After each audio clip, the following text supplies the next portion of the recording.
one they're gay about.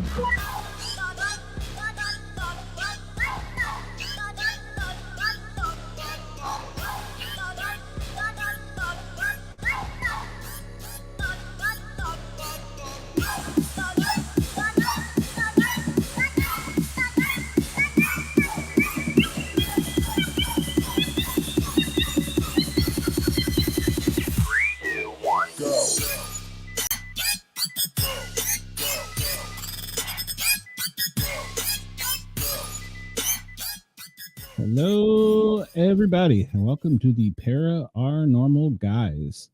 We have a great show lined up for you tonight. And for those of you wondering, yes, there will also be some paranormal in this.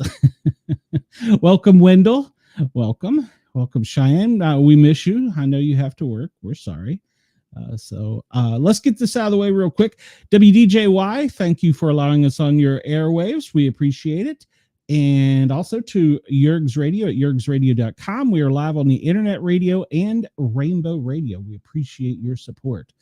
All right, let's see who I got hiding back here. I got the wonderful and beautiful and talented Aaron. And then the wonderful and beautiful, she'd probably kick my ass, Amanda. So, hey, guys. She would. Evening, Ken. All right. We have yes, yay, porn. We have a great guest lined up for tonight. We talked a lot back and forth through chat about the show, and he's like, I have all kinds of paranormal stories too. And I'm like, that's cool, but you got a book. So the book is called Filthy, and the author of the book is called Vic Lagina, and I am pronouncing it correctly there. Mr. Lagina, how are you, sir? Good evening, everyone. How are you? Hey, good. How's it going? Wonderful, wonderful. So yeah, live. I love live. I have to just, watch my mouth. It's gonna be hard, but I will do it. Yeah, well, the girls will keep you in line, and I got a button here somewhere, but I'll be damned if I know how to use it. So you won't need it. I'll be good. I'll be good. Vic, I will not keep you in line. I will encourage. Those two I'm gonna watch. Nice. So Vic, you've been in the porn industry for, I won't say your whole life, but a good portion of your life. Yeah, 20 years. I started in April of 2002. And I kind of say I wrapped up around April of 2022 when I was pretty much done with everything.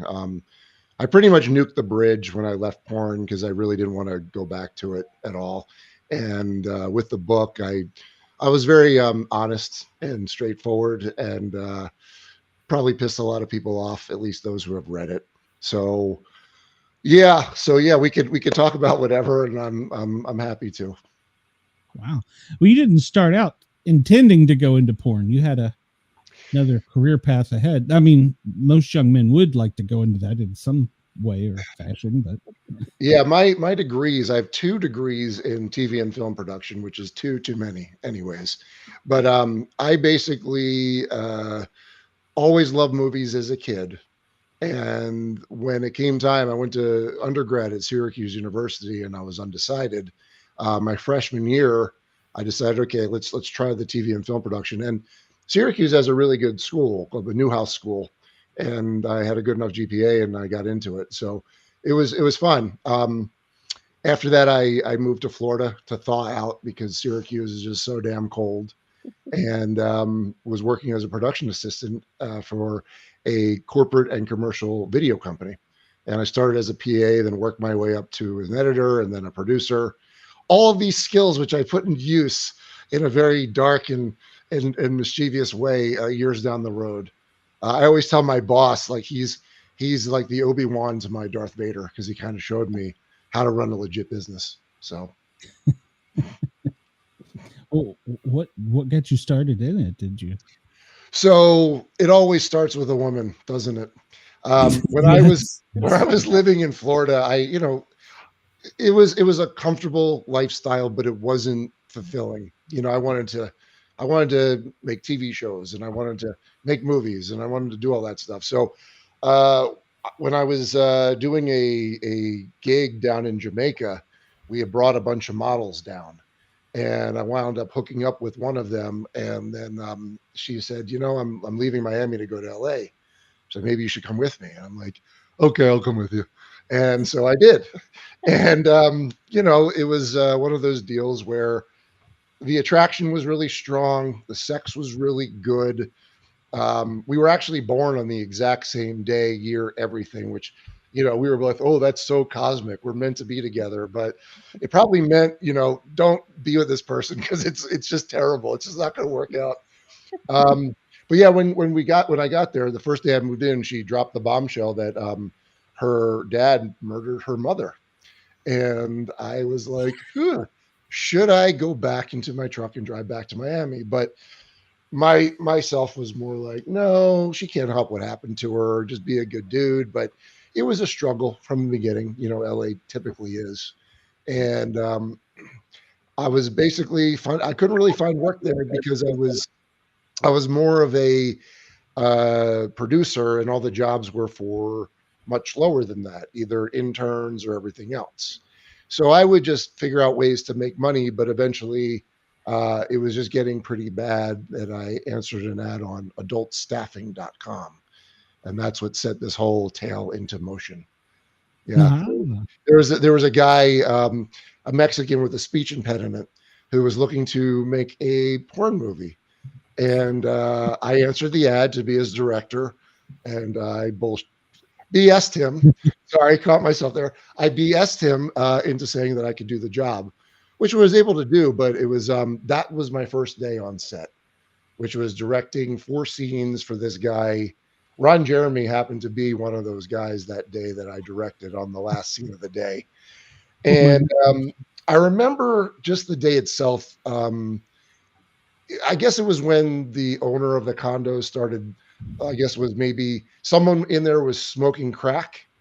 And that's when I was like, okay, this is like kind of dirty. It's kind of filthy, So my whole feeling was, all right, well, if I keep doing this, I'm going to do it in a way that let's class it up. Let's make it a business. So I did. And it kind of just started from there and snowballed into something bigger. Wow. Yeah. Sorry, I'm stuck on snowballed. Yeah. That's just what I'm at right now. Porn, snowballed. I mean, the jokes makes themselves at this point. Yeah. No, it was after that day I met more people and then figured out where the leads are on a website. I can't say it because you have to watch my mouth, but it was gfy.com. And that's where I learned to follow the leads and chase the leads for content providers, which is what I was. Around that time, my girlfriend at the time, she decided, she was really beautiful, obviously had a tragic backstory, but she was a SAG actress and model.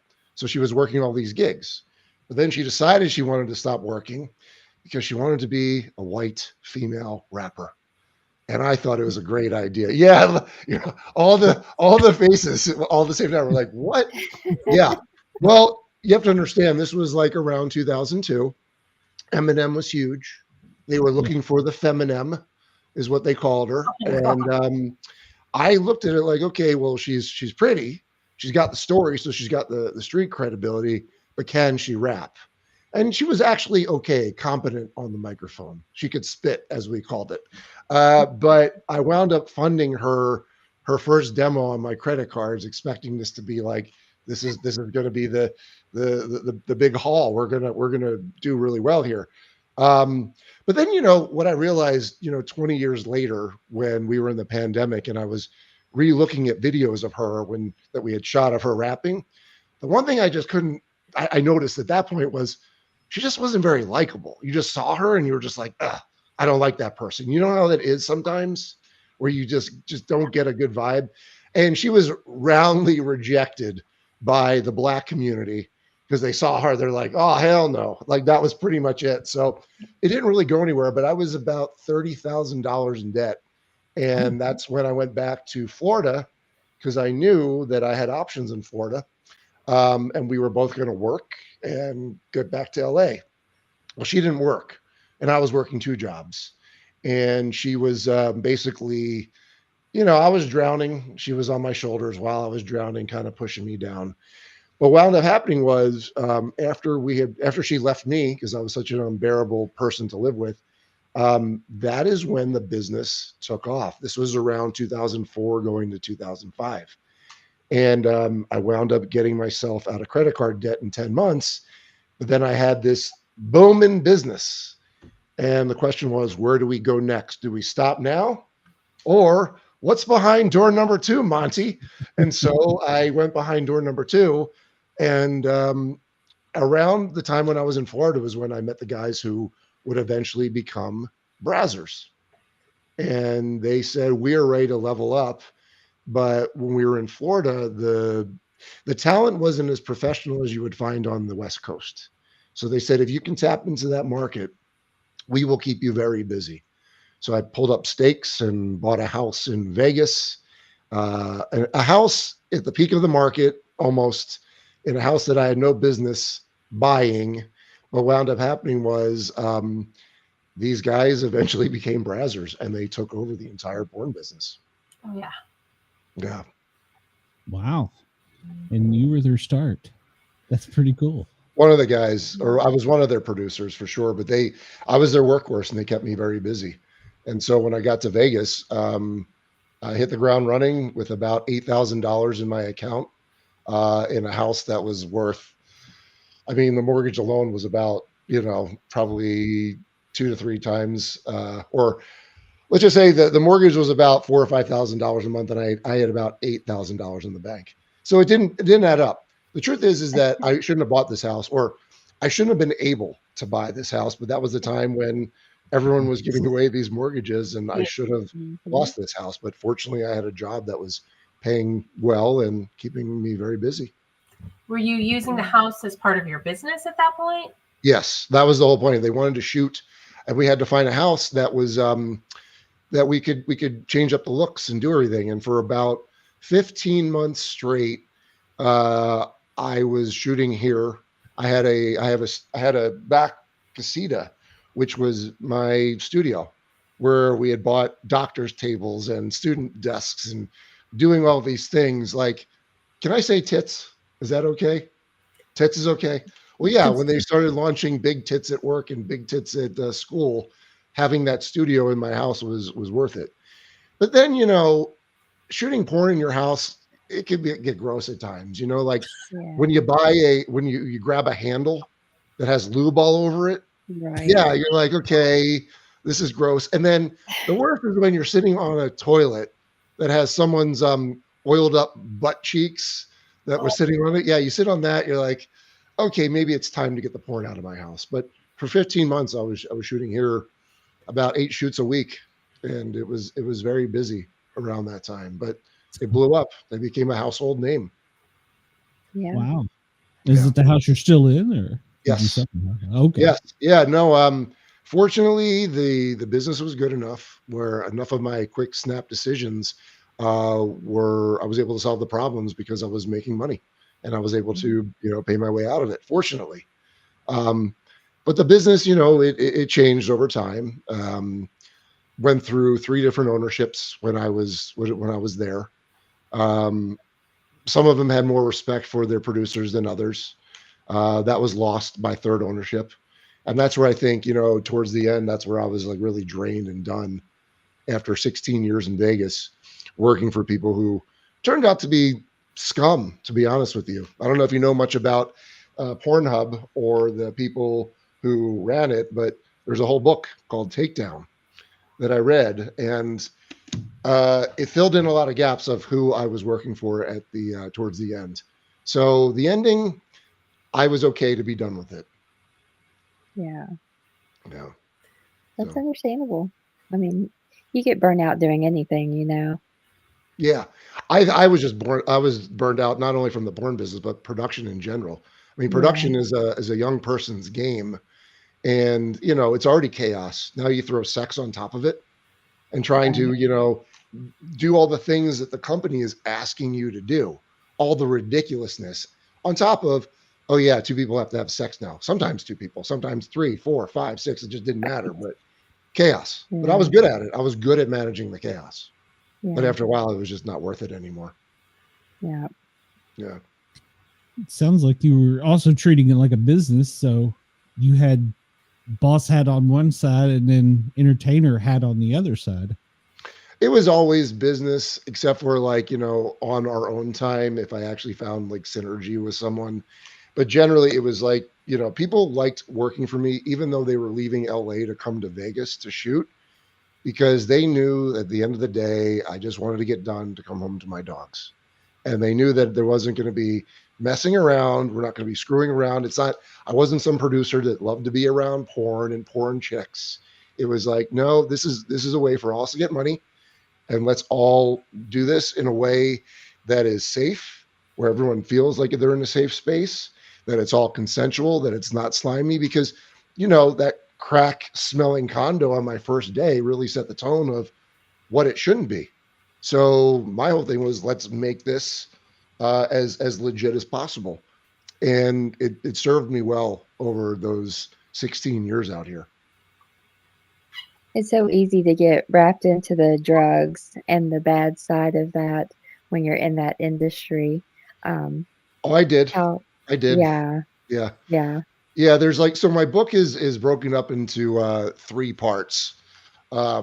Here's the book, but basically part 2, the title is called Darkness Washed Over the Dude, because that's when, you're now making bad decisions, sometimes with who you're spending time with. I usually try to vet people that I spent my personal time with, but there's some people really good at hiding their darkness and their bad ways.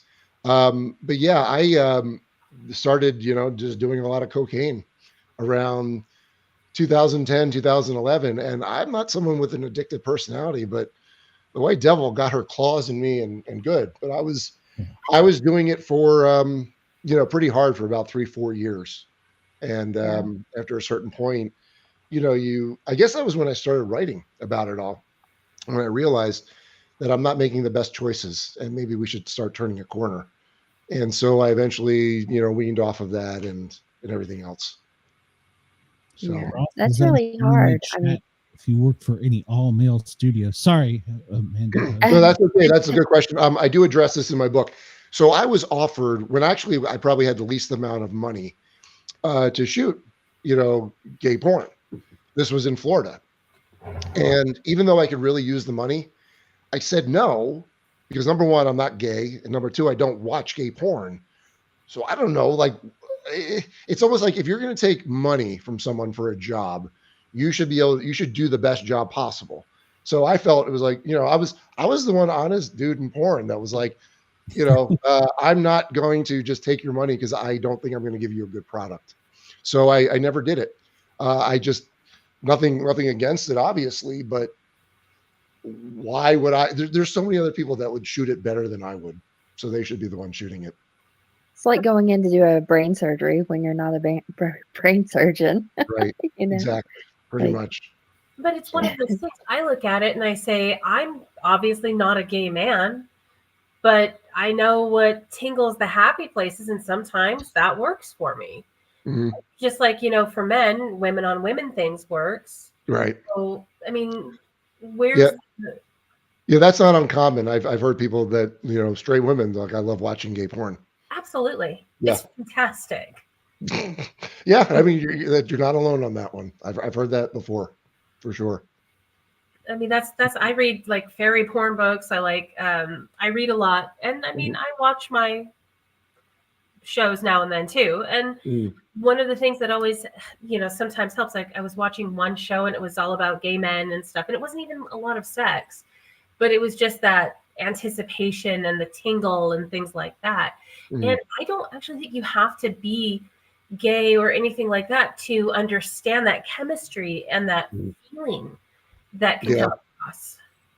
Yeah. I mean, look, maybe I could have been very good at it. Who knows? But I just didn't feel like I would know what the hell to do. I felt I would be completely out of place. There's a new word that I learned. My girlfriend actually told me. It's called rundle. Have you ever heard of rundle? No. I know that, but I can't place it for the life of me. Rundle is the smell of gay sex. So I would, I guess that would be my biggest fear, is like, what would the room smell like? Because I know what it smelled like sometimes, even with just straight sex. And, you add the butthole and you don't know what you're going to get sometimes.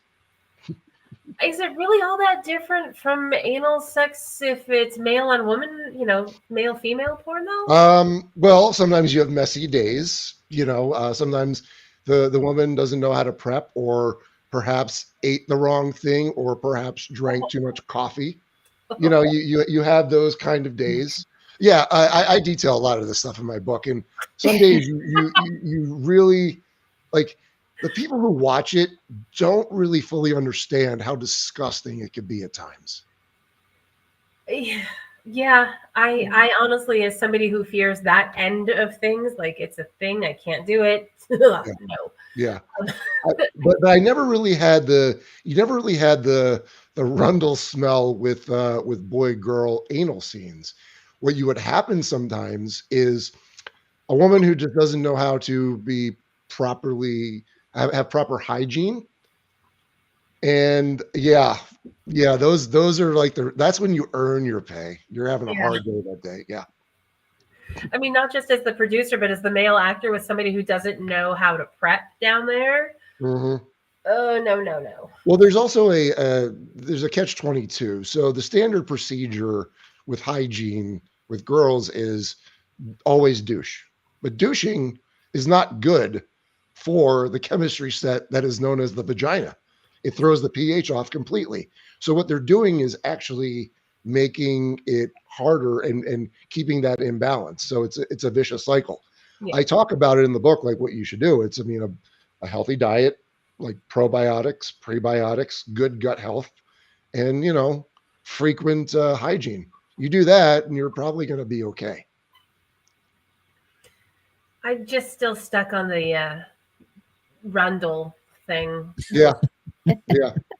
Well, you learn something new every day, don't you? I hope you use it in a sentence at some point in your life. I really do. I guarantee at this point, I'm going to make that a goal. That Good. is now a goal. Then my job's done.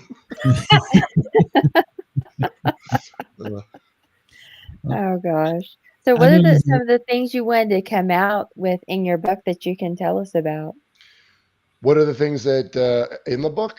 I mean, I don't pull any punches.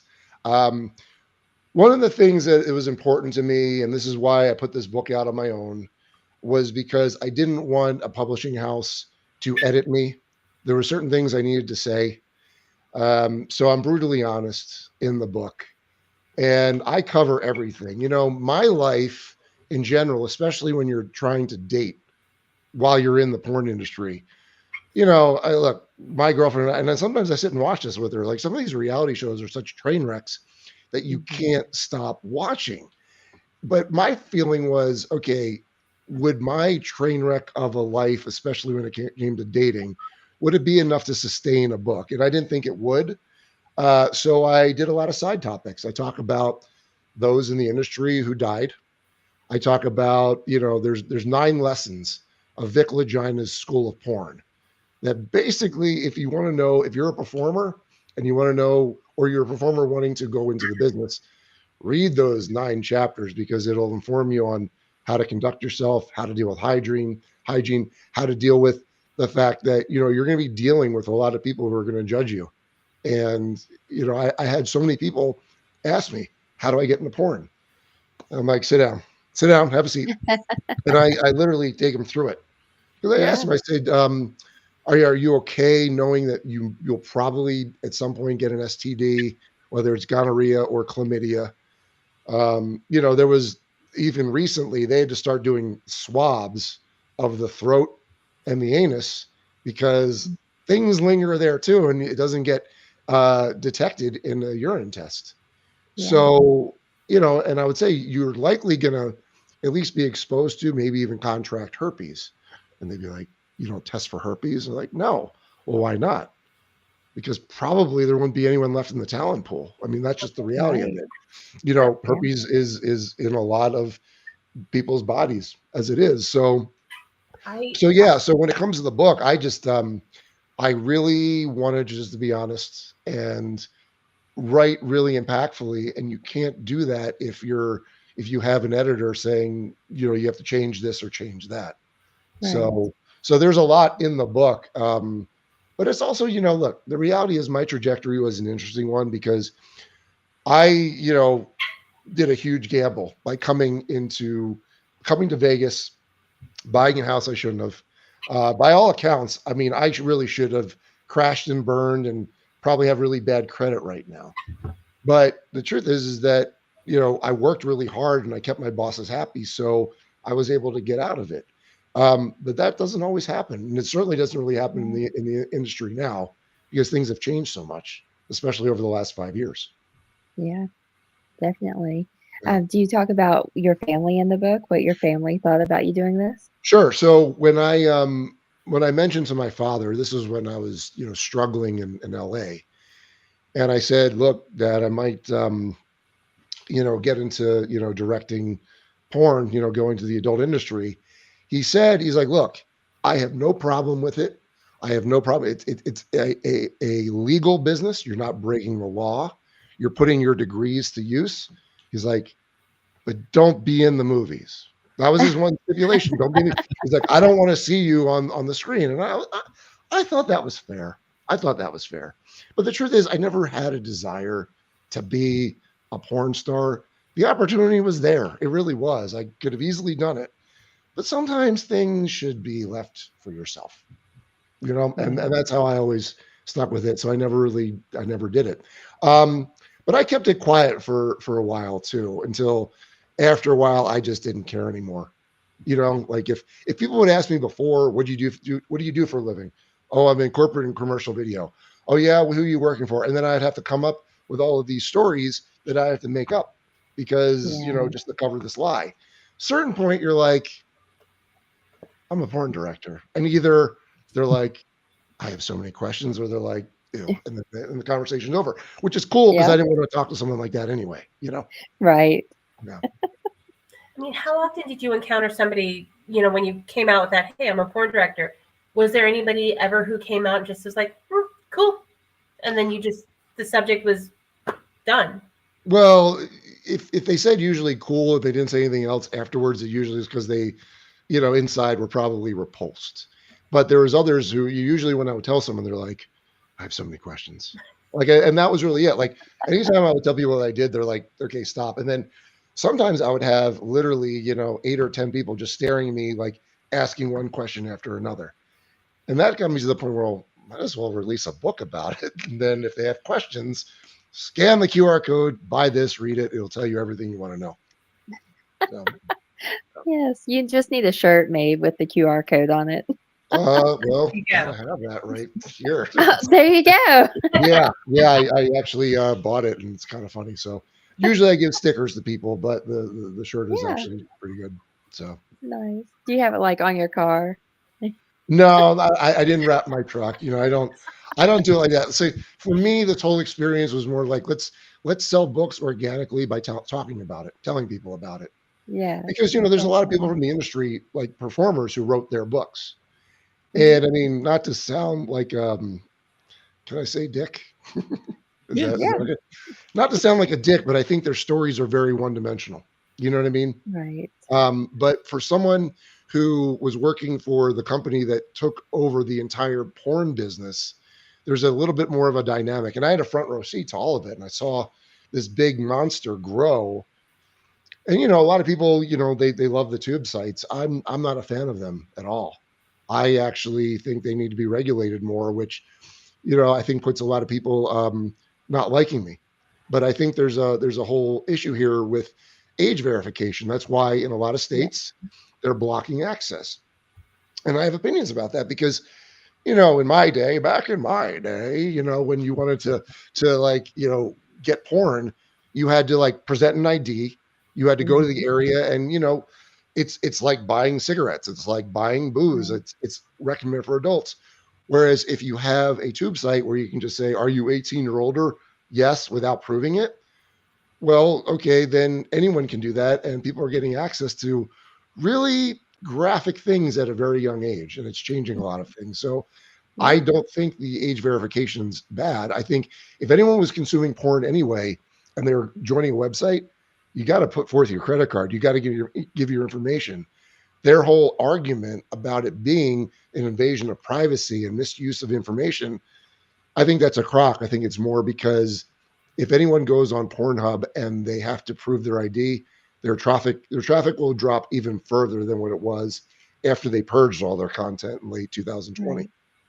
So Yeah, my son was like 8 years old when he first saw something, and it was an older kid on a website showing him. Yeah, so that was really bad. So I totally agree with you. They need to do more to do an age verification. yeah, and there's a big fight about it. I think Florida is the next state that's being blocked by Pornhub. But again, like all that people really want is age verification. If you do that, I think there's no problem. But they just feel like the big talking point on the people who are against it, especially Pornhub themselves, is no one is going to verify. They go there, they're not going to verify their information, they're going to go. My feeling is, okay, well, now pay for porn, pay for your favorite creator, pay for the company that's producing this porn. It's a business. I think, everyone loves free porn, and so they're all up in arms about it. People seem to think it's more about, oh, they're banning porn. No, they're not. They're not at all. All they're doing is just saying, just needs to be monitored a little bit better. Because when it was abused, as this book Takedown talks about, there was you could upload anything. Anyone could upload anything. Yeah. Now think about that. Anyone can upload anything. Now, put your mind in one of the darkest places possible of being a really bad person, trafficking, doing this and that. They could feasibly set up an account, upload really nefarious things, and they were. And that's why there was a reckoning at the end of 2020. Yeah. I mean, I remember, not to age myself or anything, but I remember stuff like LimeWire and people, the content, the sharing that they had, and some of that stuff. Yeah. It was not okay.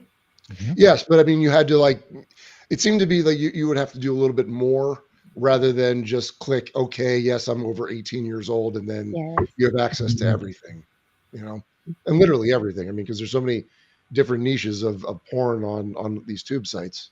So there's a big battle brewing. I just think the talking point always on the pro porn people is it's right-wing religious zealots. No, it's not. It's not at all. It's really just people who one are against trafficking or against revenge porn, and also want to be sure that their kids aren't watching things that are really going to affect their psyche. Yeah. I remember in college, I actually did a debate. I had a team debate about the benefits of porn. And, it became a whole thing. And there were sections of the group that I was in that hated the idea. But eventually when we started going through the psychological benefits, the relationship benefits of being able to watch something like that together, the openness and things like that, there's a lot of benefits to that industry.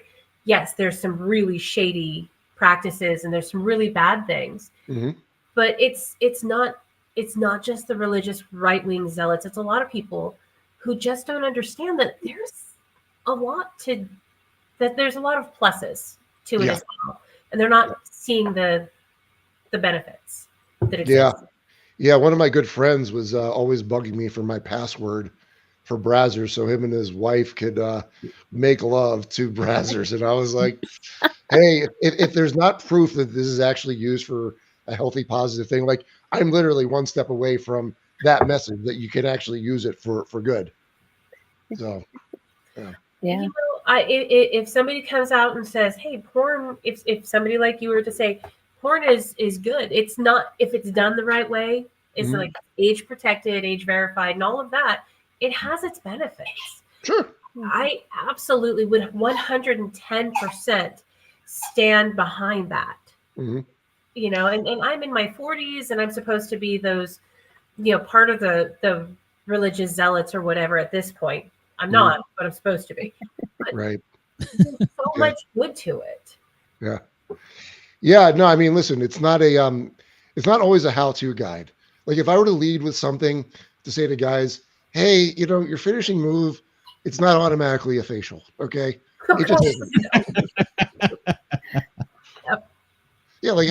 Have a discussion with her first to see, Does she like a facial? But that's the reality. Like, if there's one message I want to get out, probably have a bunch of them, but is I was shooting a fantasy every day, and that's really what it was. It was a fantasy with two consenting adults. And like the whole act of it, of I would get a script from the head office, and I would have to make sense of it every day. And performers would read through the scripts, and they would say, "Okay, I don't want to do this and this and this," and we would have a discussion about it, and it would be very, very healthy. It would work very well. It worked very well for people from my generation, people from the generation after. But when I found that there was a big disconnect with the Gen Zs, of course, why is it everything with the Gen Zs just like I want to say it's probably Gen X's fault because they raised them, I mean, listen, I just see like a lot of entitled, soft people that here is the thing. When you're a performer in porn, the most important thing you have to do is be able to speak up and say, hey, no, stop, cut, whatever. But what was happening with the younger generation that grew up on the iPads and the iPhones and social media is they wouldn't say anything. So I'm assuming that everything's good. I'm waiting on those magic words. Cut, stop, I need a break, anything. And I'm like, all right, let's stop, let's regroup, let's figure out what's up. But what wound up happening was you'd find a common theme with the younger performers that would say, I didn't call cut because I didn't feel like I could, and I didn't want to upset anyone, but I was trying to tell the cameraman with my eyes. Oh, yeah. No. Yeah, you have the same reaction. I was like, no, like you do realize when I'm shooting camera, I'm looking at focus, I'm looking at exposure, I'm looking at composition. I'm not looking at your eyes. I'm expecting you to use your mouth. You adult in the adult entertainment industry.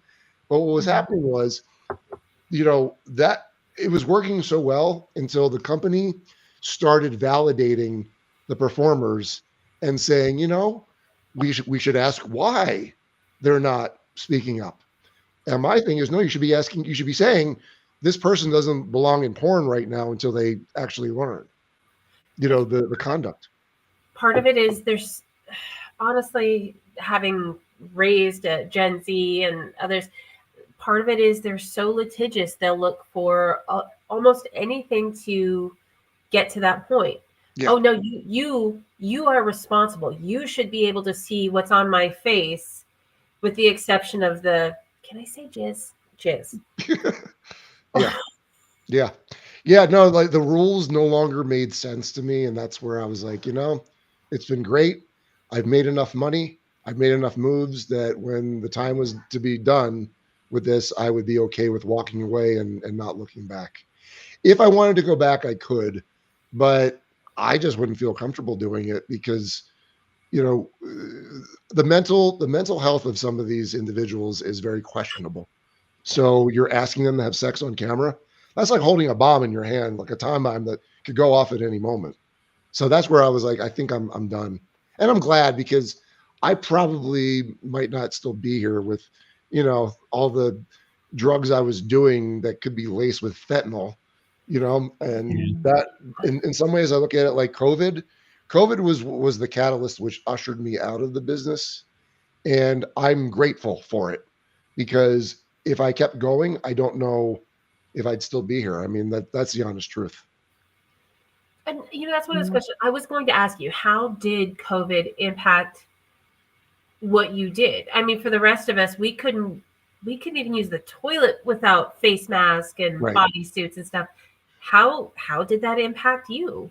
So my last shoot for Brazzers was on March 13th, 2020, when you're starting to hear there's a virus going around and, we're going to have to shut down and everything else. And shutdowns in the industry were normal because sometimes someone would have a HIV positive test. And so you would have a moratorium on production. So I was used to all that. The virus part was a little bit different, but it was more what was happening because everyone was locked down. So, you start having the performers platforms like OnlyFans and all the other ones. And that kind of leveled the playing field. But when everyone was shut down and everyone was home, that's when the creators of OnlyFans really saw a spike in their memberships because everyone was home, watching porn. That's really what it was. I mean, Pornhub too. They had, huge traffic boosts during all of that. But what wound up happening was you have now a creator who's like, wow, I can just shoot my own stuff with my partner and make most of the money. Why on earth am I shooting company porn? And so then you have, those who are still wanting to shoot, they're not the top stars. They're not the great performers. They're just people willing to shoot. So you're getting a degradation in quality. Like, I'll say it right now. Brazzers sucks now.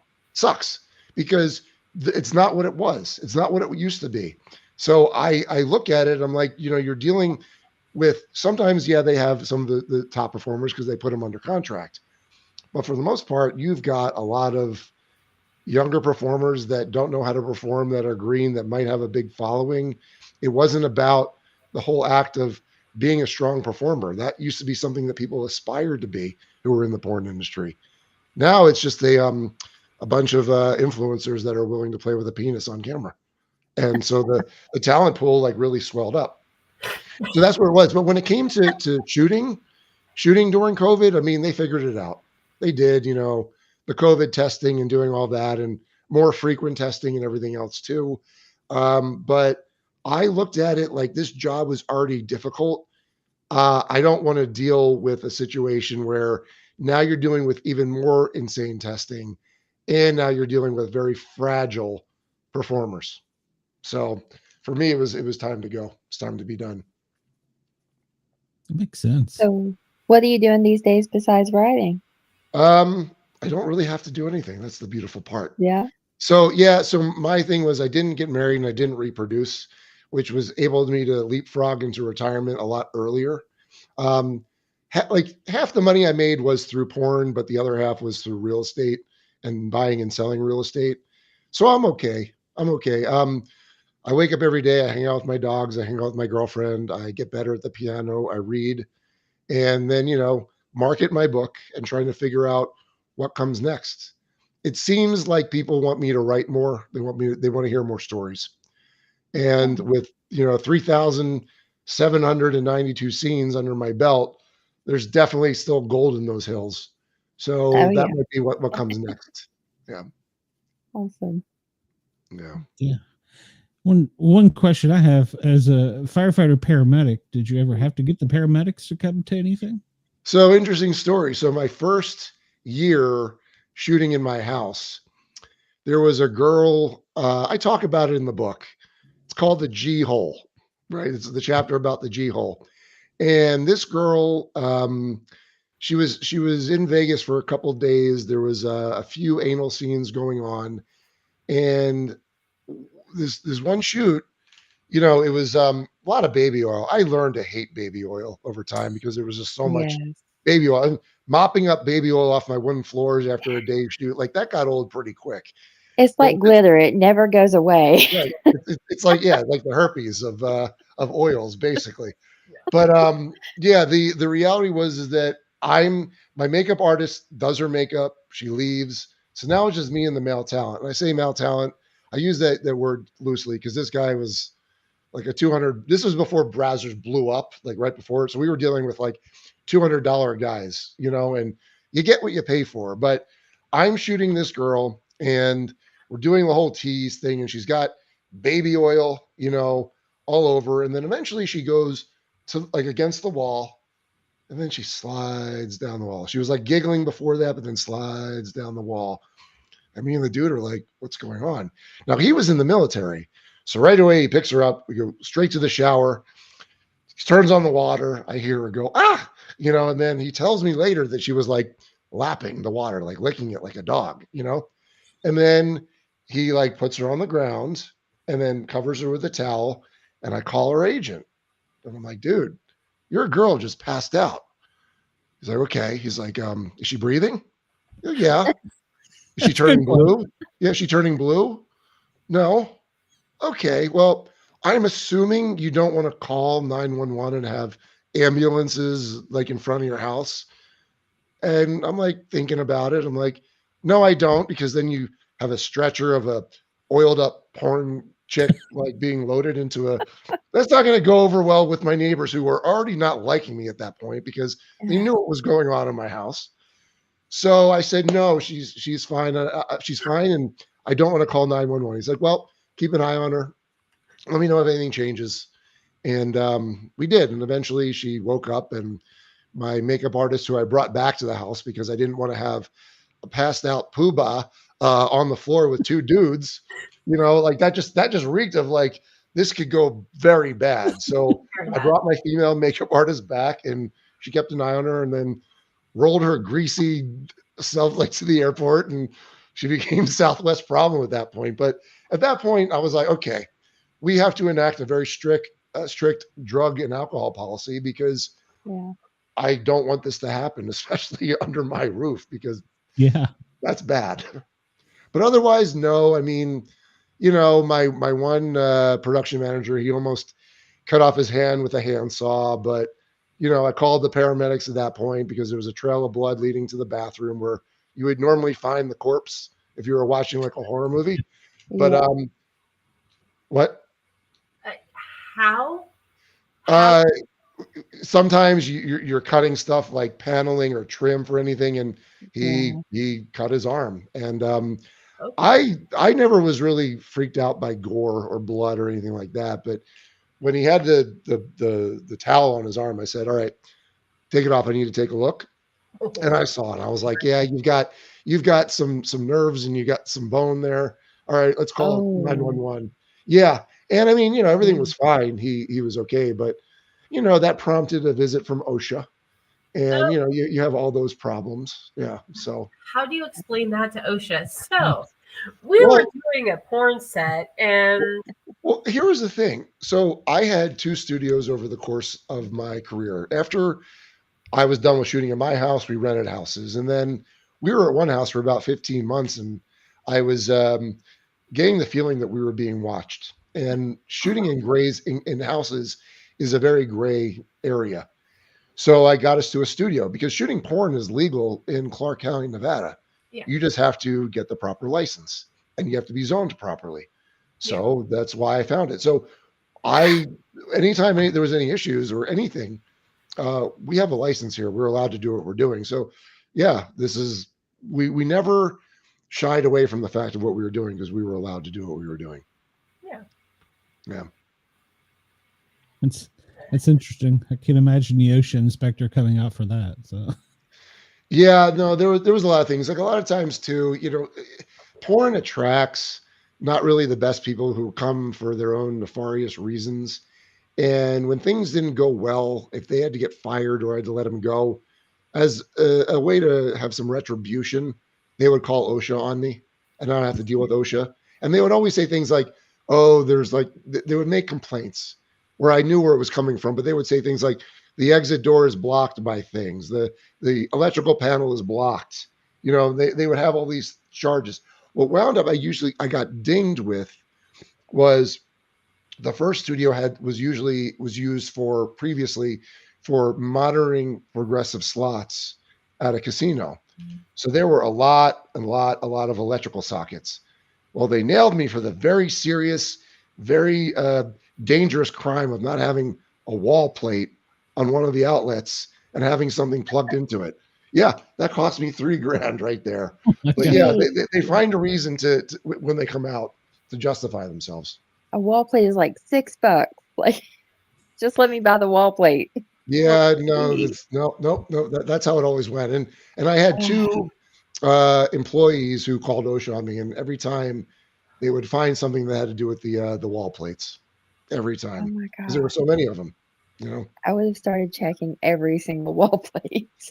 Well, I mean, literally there was like 500 to 600 of them throughout the entire studio. I mean, this was a 16,000 square foot facility that had a lot of outlets. And when you're changing the color of walls all the time, those plates break. And even though I said, let's have plates on hand, we were stretched so thin because we were always so busy that, a wall plate would not get replaced. Do you think they would just go take one off and then call them after the fact? I don't think so, because usually, they would, what I would do is like, I would tell my employees, okay, we know the problem areas, go in the back of the studio, fix those while they're in the front of the studio and going around. So they weren't able to nail that. I got nailed twice by wall plates. I mean, out of all things, like we're shooting condomless porn, yet they're Right. nailing me for wall plates. That's Yeah. crazy. Yeah, just another thing you have to deal with. I mean, I'll be honest. I've dealt with OSHA before, Mhm. construction industry, and they are rough. They will mark you down for anything at all. Yeah. If you only got marked down for wall plates, Yeah. you knew you had your crap on lockdown. Yeah. Yeah. Once we moved out of that studio into a smaller one, which I bought without telling anyone, because the third owners of Brazzers, they were bastards, greedy, arrogant, and they were the ones responsible for all that, for allowing all of that content on Pornhub. And they were the kind of owners that didn't want you to have any leverage. So when they mandated I shrink down my studio, I thought, okay, is there any way I can buy this thing and have them pay my mortgage? And they did, and they didn't know it until it was all over. And then I sold the studio, and the tenant I brought in and did okay on the deal. So Good for you. Good for you. thanks. Good for you.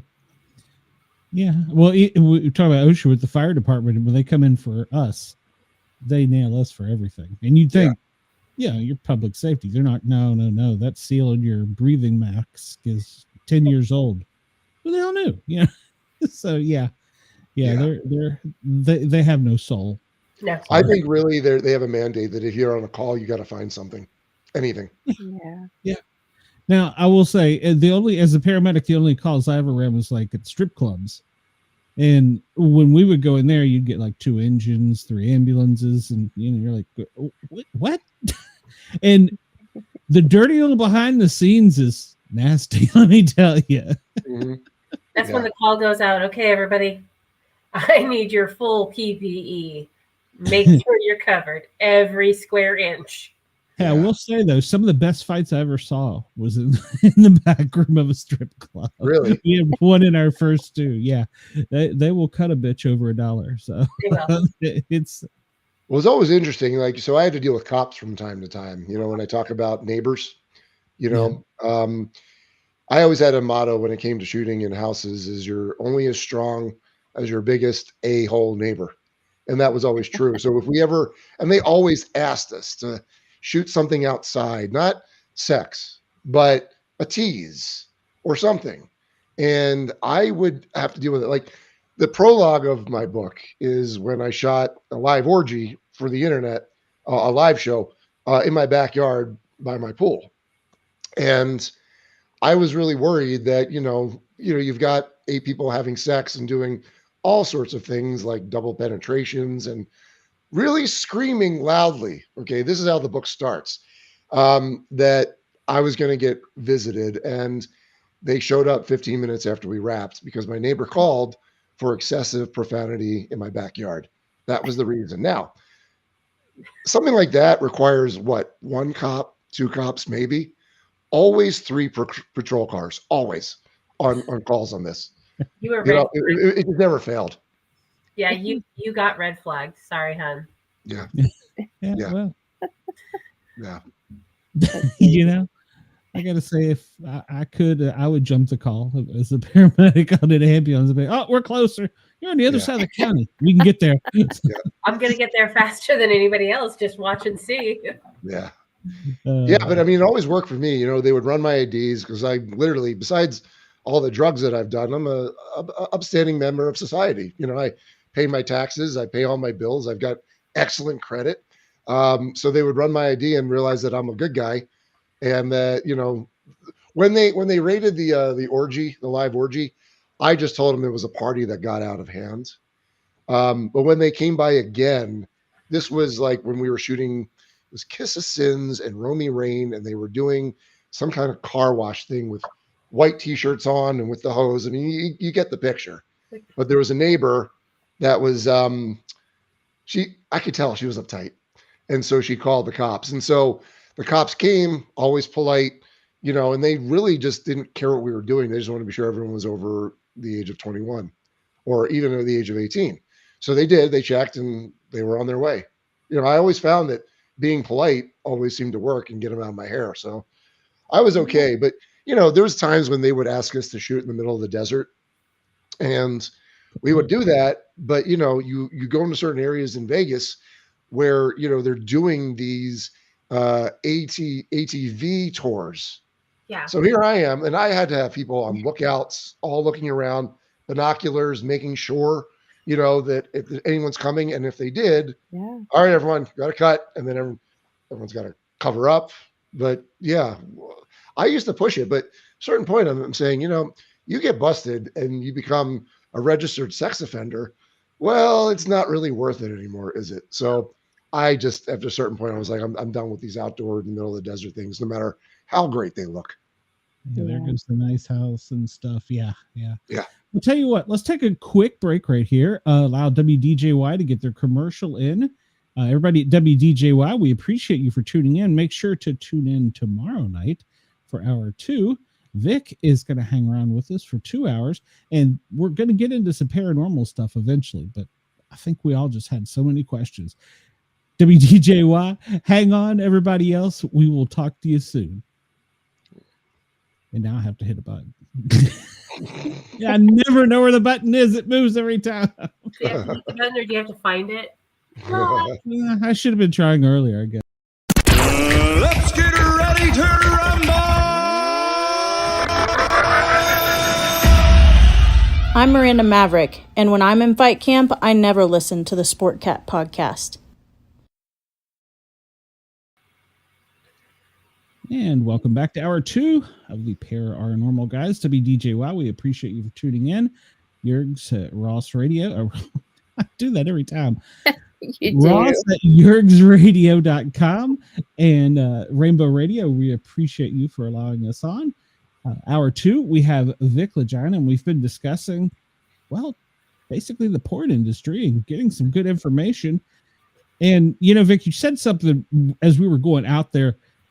In public safety, if the person is nice to you, you don't want to jam them up. You don't want to jack them up. You just, because as a public safety member or officer, whatever you want to call it, we had so many people be nasty to us. It was rare to see somebody be nice to us, if that makes sense.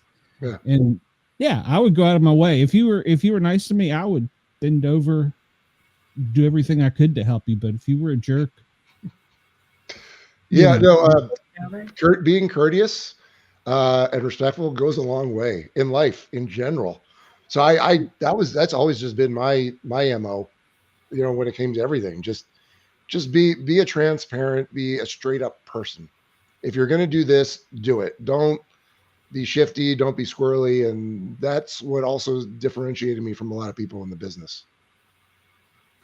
Yeah, I would think there's a lot of used car salesman type in the business. Yeah.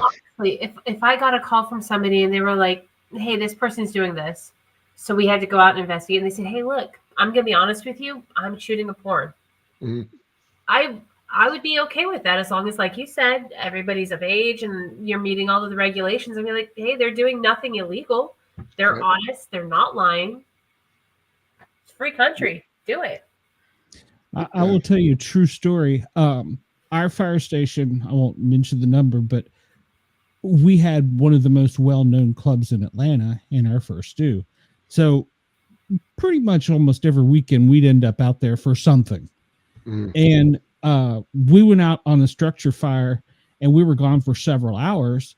It was late in the afternoon when we left, and it was even later when we got back in. We came back in, and there's all this brand new furniture, like sofas, recliners, like 2 big, huge sofas and these nice recliners. And, by this time it's late, we figured, holy crap, we got some cool stuff, And so the cap calls and he goes, thanks the chief. The chief goes, what are you talking about? And so the chief calls the chief above him. Nobody knew about this. Turned out there was a note on the front door. We never go in the front door at the fire station from the strip club. That was their old furniture. They donated it to us they saw we were out. They came in and moved it in and moved ours out and decorated it for us. We were all like, oh, and we were the hazmat station. So we were like, oh. Yeah. Strip club furniture sounds awesome. Sounds like a staph infection waiting to happen. Yeah. It's a very true story. They were kind. They came in while we were there into our station. I don't know how they got in. I mean, maybe the door was open, maybe it wasn't. I don't know. But the Chiefs were real quick to replace that once they found it. They were like, that's all we need to just have the media find out about this. Right. That's hilarious. But they were trying to be nice because it wasn't that old. It was barely broken in, I guess you could say. Running a black light on that wouldn't have left too many signs of remnants, DNA. No. And like I said, we were the hazmat team, so we were like, "Ooh, we really know what's going on." Smart. I got a staph infection once. It's not pleasant, and it was a common thing actually in the porn industry when I first got into it. I'd see like a sore on someone, sometime on a butt cheek or a leg. And I'm like, what happened to you there? And they would always say, oh, I got bit by a spider. And then I was thinking, well, did you see the spider? No, but I know it's a spider bite. And turned out, I thought the same thing happened to me, but I never saw the spider until I went to the doctor. Like, no, you have a staph infection. And they're not fun. They're very painful. Yeah. No. But that was very serious too. That was when I was shooting in the house. And that's why it was like another reason to get out of the house because think about it. Your furniture rubbing skin goes underneath your skin. It's just bad. And then you're getting into like the whole MRSA infection, and like it just goes downhill from there. Yeah, there's a whole chapter about when I got the staph infection in my knee, and it was not pleasant. But porn can be gross and dirty, and there's not enough Lysol wipes sometimes to wipe away how dirty things can be. You don't need the Lysol wipes. You need those like heavy duty industrial ones that they sell for hospitals. Right. And even that's not enough. Right. Yeah. You need a jet spray. Yeah.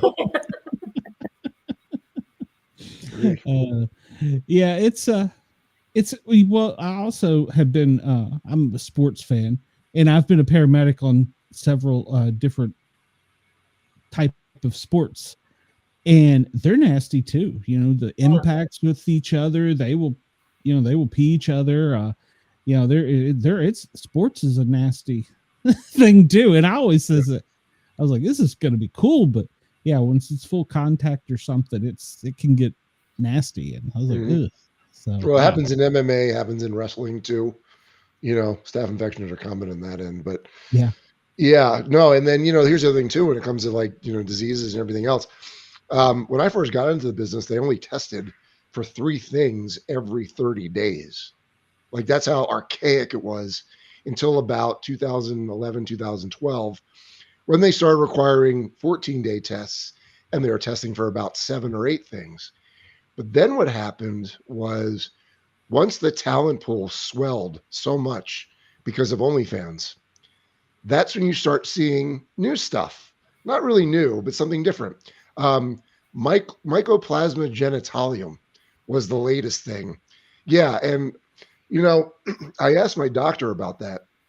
I said, is Amgen, is that on the rise? He's like, that's more of a European thing, but because there's, Europeans and shooting porn over there. And that became a whole thing where they had to start testing for MGen is what it was. There was also a time too, where people started giving ringworm to each other. Yeah. So I literally had to write emails to the agents, and I said, listen, because everyone was boarding on a plane to Vegas. I said, if your talent has ringworm, do not get on the plane, because if they show up with ringworm, I got to cancel the day, hit you with a kill fee. So let's not do it. But you literally had to tell this to people. Like, you would think if you had ringworm, get it cured before you go back into the work pool, but not these people. Nope. Like sometimes the agent will say, oh, just throw some cover up on it. Yeah. And so it became this whole thing where they were like, we have to get this under control, or the health department is going to now intervene and shut us all down. So that was fun. Ringworm. Yeah. Which isn't a worm. It's a fungus. It's a fungus. Yeah, misnomer there. But yeah, that was a good time. But yeah, porn was pretty gross. Still is. Is there anything that would make you go back? No. I mean, here's the thing. If the truth is, a lot of people leave porn and then they go back to it. Because why? Because the money's good, it's quick. And the truth is, if you get a lot of people in the business, they're used to making that much money that quickly. Going back to a job that doesn't pay as well, that takes that much time, it's not very alluring. And the truth is, especially with performers, there's a certain stigma that's attached. I'm not going to tell you that everyone, who is in porn, they can't do anything else, because there have been people who've been able to do other things. But you find that a lot of people just go back to it every now and again. If I go back to it, that means I can't do anything else with my life, and I need it. Because I was thinking about pivoting at one point of actually like starting an OnlyFans and doing it. But the truth was, it was like, that would be a full-time job, building like how you are with the podcast. You got to build it up. You got to spend time with it. And I'm like, why would I want to spend more time building something up that I really have no passion for anymore? So, I mean, maybe if someone wanted to throw me a lot of money as like a celebrity directing kind of thing, I use celebrity lightly because I'm not one. But if they wanted to make something out of it, that could move the needle. But overall, no, I'm just over it. Like 20 years, more than enough time in the business. I mean, well, and the reason I ask is honestly, with my age, and I read a lot, and I read fairy porn, reverse harem. I read all of the stuff that you hear about, the vampire stuff, all of it. And, I look at it and I see that there are a lot of the women I know, they read it and it's their diddle material. And, that, I'm not talking like hardcore porn. I'm talking like going back to Spider Babe and was it the Bobbits. Yeah. Doing something like that, but base it around some of these amazing books that are, a lot of them are independent authors, and it's mental porn. So why not find a way to convert it? Yeah, it's interesting. So when I was at a book convention last month, it was amazing to me how big the erotica market is when it comes to books. Yes. And that was the whole thing, because I was worried, me promoting this thing by myself, I found a lot of walls. Like, let's say I wanted to do an ad on Spotify for the audiobook. I would find they would not allow it because it was adult oriented. So I was really hitting some walls, but no, the consensus was at this convention was, yeah, there's a lot of money there. But for me, I think if I were to write it, like, I don't even know if I could write like that. I could shoot it, but writing it, different story. I don't know if I'd be able to do it. Plus, like, my whole thing was I didn't want my book to be that. I wanted it to be, let's focus on the weird and awkward, the bizarre. That to me is more fun and more funny.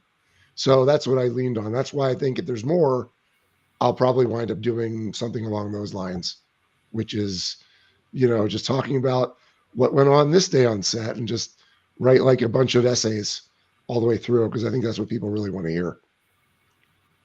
I mean, it's interesting. I never personally would have thought, what is the day-to-day life of a porn producer like?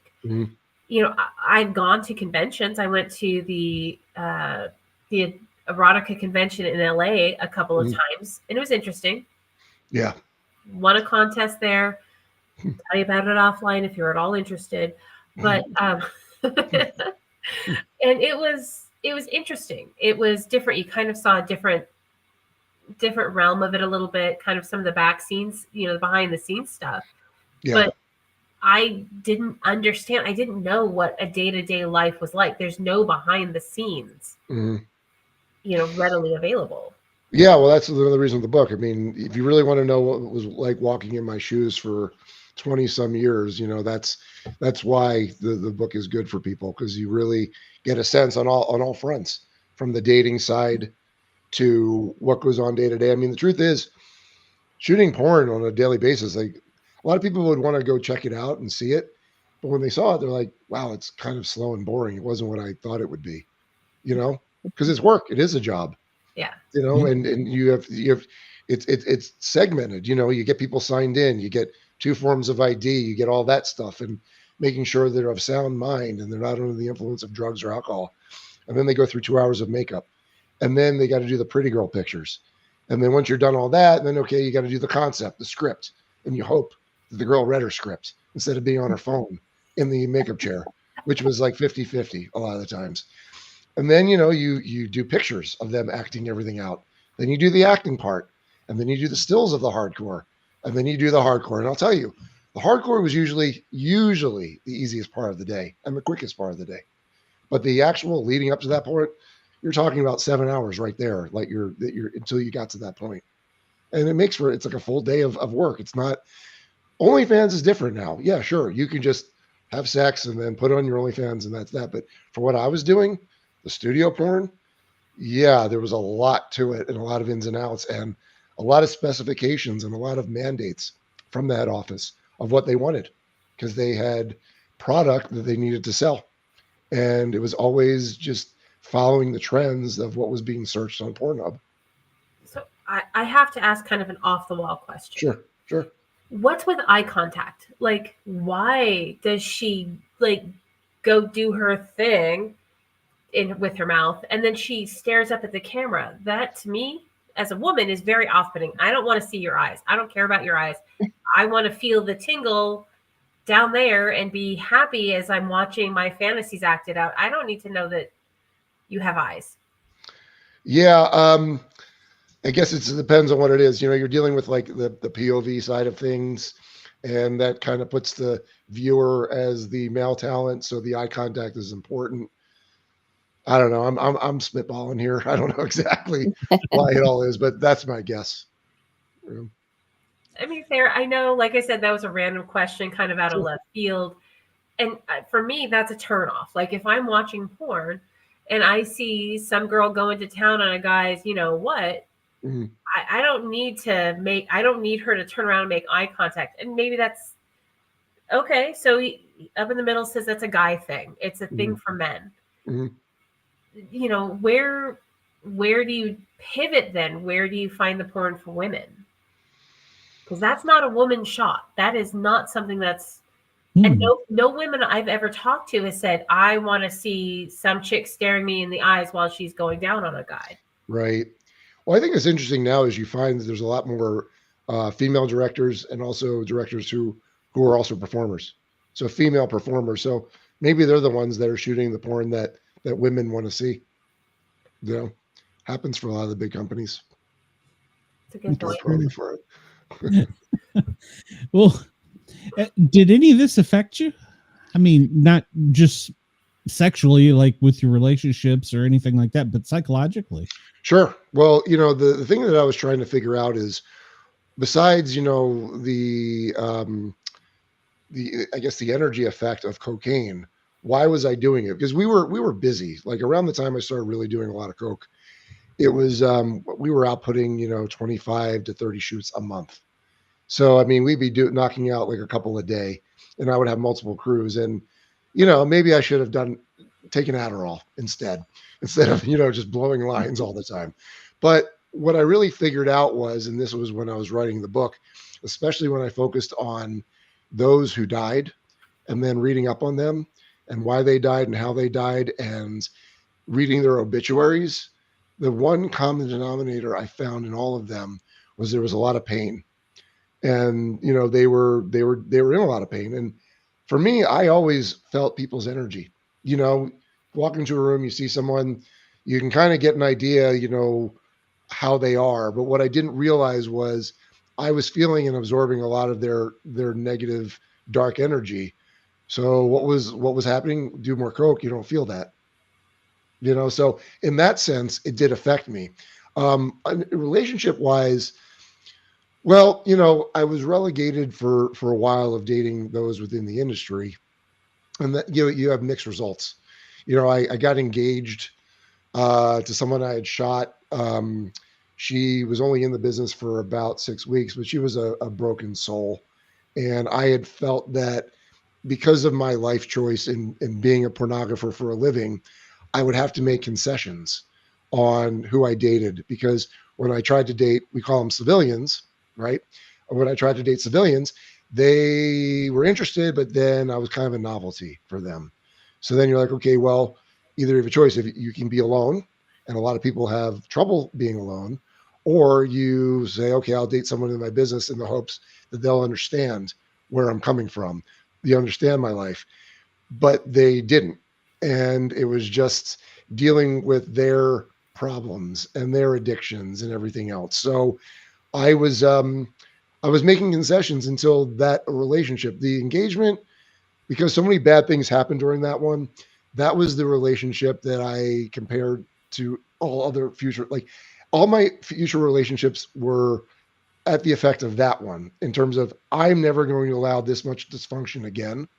So I was never going to allow to get someone that close because, especially while I was in the porn industry, because I knew that it wasn't going to be something that was going to last because of the nature of the business. Some people in the porn industry made the relationships work. But for me, even though I was just a director and I wasn't performing in them, no woman with a good head on her shoulders would put up with that. So I was relegated to dating a lot of broken women until I just became comfortable being alone. And once you become comfortable being alone, you're not doing these things. And then something interesting happened. Once I was done with the industry and I walked away from it, and I'm writing and I'm processing and I'm healing. That's when I get a relationship that's actually like healthy and working out and we're great. And I don't think I could have done that while in the industry, So things all just kind of worked out for me. Wasn't expecting to get a girlfriend this year, but she's living with me now and everything's good. So hey, congrats. Thank you. Thank you. I mean, you've talked a lot about loss and how you really felt the loss of some of these performers. Is there one in particular that's affected you more than any other? Yeah, and I talk about it in the book. It was I don't know if you're familiar with August Ames. Does that sound familiar? It's very familiar, yes. So August Ames, when she got into the business, she was about 18 years old, Canadian girl, I think from Toronto, and natural boobs. Kind of at the beginning, she had bad skin that she was a little self-conscious about, but she blew up to be like a big star. But what had happened was a director kind of sunk his claws into her, and she married him for the green card. So I would shoot her sometimes, and sometimes it was great. We're all goofing around, making jokes while we're cut. Sometimes she was just strictly business. But what interesting had happened was she wound up like hanging herself in a park, and this was in December, I want to say, of 2017. 7 months before that, when I'm shooting her on a digital playground feature, like I said before, it was always business, but at that point in time, she was making it known that she wanted to hang out. And I'm like, well, don't you have a husband that's kind of controlling? Because he was. And her answer was, well, I might not be married forever. And I was like, okay. And then me and her got close and we were hanging out. And I remember I had a scene booked for her, like I think around that May, and it was canceled by her agent and her husband. It was a medical issue. They wouldn't really talk about it. But once me and her started hanging out, she like confided in me. She's like, yeah, that's when I tried to off myself. I said, okay. And I was like, well, how are you now? And she's like, I'm good. I'm seeing, a therapist, and I'm on my happy pills is what she called them. And, it seemed that she was ready to get out of the relationship. And I just enjoyed being around her, and the fact that she had this darkness, but she felt, when she was around me, that there was like a certain amount of joy. Like, I'm glad that I was able to give that to her. But when she wound up like successfully killing herself, that's when you're like, wow, okay, I was really close to this. And it turned into like a huge tragedy that there was blowback from it. Someone started a podcast about what killed her, and they wound up interviewing a lot of people, and they wound up interviewing me because there was a shoot that went down, one of the sets I did, that literally the day after we shot it, I was getting calls from my superior about what happened on your shoot yesterday. And I'm like, I don't know what happened on my shoot yesterday. Now, mind you, after that shoot, me and her were together. So I had no indication that there was anything wrong that day. But apparently she went home and her husband saw that there was bruises on her body and he flipped out. And, it became this whole thing where the narrative was being built that because of the scene that she shot with this male performer, that was the reason, that she killed herself. So I had to deal with all that. And that's when it started to sink in with me that just like during the scene, she never called cut. She literally went through the entire shoot. Like I watched the scene over and over. What did I miss? Did I miss something? Because I was really wondering like what went wrong, especially with a girl who always called cut when she needed it. So I don't think that was just a narrative that the husband was trying to make, that this scene caused her to do it. There was a lot of cyberbullying leading up to the days before she killed herself. But the truth is, she tried to kill herself before all of this. She was like bipolar and manic depressive. And so, dealing with this, and what wound up happening was that was what killed her. It wasn't, anything that particularly happened in porn, but that was the one that really, affected me to the point where, because I had gotten close with her, and, it was sad because she was really like a shy, kind of like goofy, like just nice person, and was dealing with a lot of pain inside. So I think having that, and then the last few years of the industry, just kind of being a little bit more of that, and you're seeing and hearing more people dying. Yeah, you're like, I think I need to get away from this because it is a dark, dark business, and it can be. Yeah, I understand that. I mean, I somebody very, very, very dear to me committed suicide. Yeah. And it's one of those things where I eventually had to acknowledge that I will never, ever have answers. Right. I will never know the reality of it. I will never understand the pain that they were in. I will never understand what triggered them to go there. Yeah. I personally had to learn to accept it and understand those things and know that it's nothing to do with me. And that was somebody I was extremely close with, somebody I considered, a part of my family. And I just cannot imagine how it would feel to be somebody that you worked with and directed and all of these situations where you probably at some point in time, I'm going to be honest, felt like, is it something that I did? Is it something I directed? Is it my fault? Right. Those feelings must have been horrible for you. And I'm so sorry. Yeah, no, it was. And it was harder because people were creating a narrative of what caused her to do this. And, when I'm dealing with the fact that, there was one shoot on my set that apparently was one of the reasons, you're like, no, because, you watch the footage over and over again and you're like, you don't see anything. And I guess that's really was another reason why I had to leave, because there's a fine line between a performance and someone struggling internally, especially when they're not talking. Yeah. And when I couldn't see the difference anymore, like I could watch a scene and I'm like, is it a performance or is she really having a problem? And when you know that they were having a problem, but you can't see it, you're like, well, maybe I'm not the guy to do this anymore, because, you don't want this to keep happening. This year alone, there was a few deaths. There was overdoses. One woman, Cagney Lynn Carter, I had shot her a bunch of times, shotgun in the mouth, and that's how she ended it. Yeah.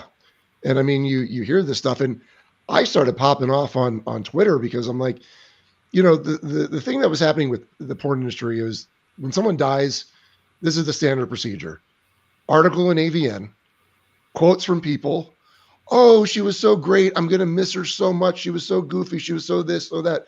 I'm thinking, where were you, before all this, when she was in all this pain?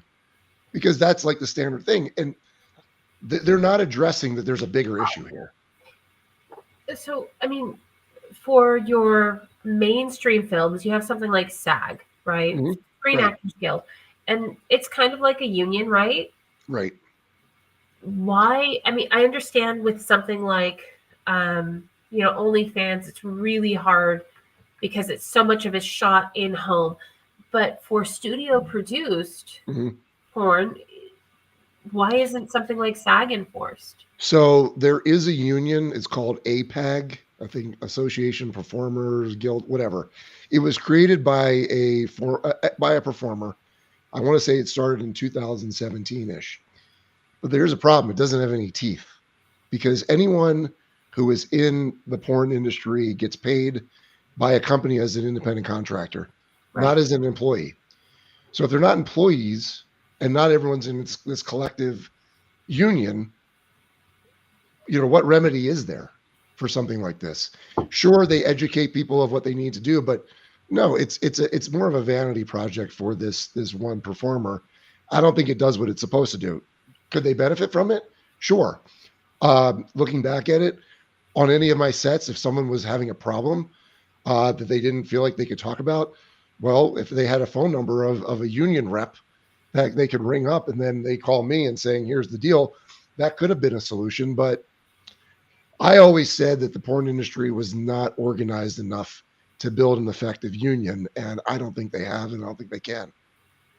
I think personally, I mean, like we've talked about with OnlyFans and a lot of these self-produced porns, I don't think people can unionize to that degree. I mean, recently Starbucks has been unionizing, but like you said, they're employees, and the word has spread. You don't have the independent contractors. You don't have those situations. If you were in their shoes, what would you do? How would you spread the word about this kind of thing? I mean, there's obviously mental health issues, and there are a lot of resources available. Oh, yeah. How would you help? Yeah, I mean, like I said, you well, first is, I think, it's twofold. When someone turns 18, they can enter the porn industry. Yeah, that's that simple. My feeling has always been that if you're going to get onto the studio level, you should be at least 21 years old, because let's face it, you don't know anything at 18.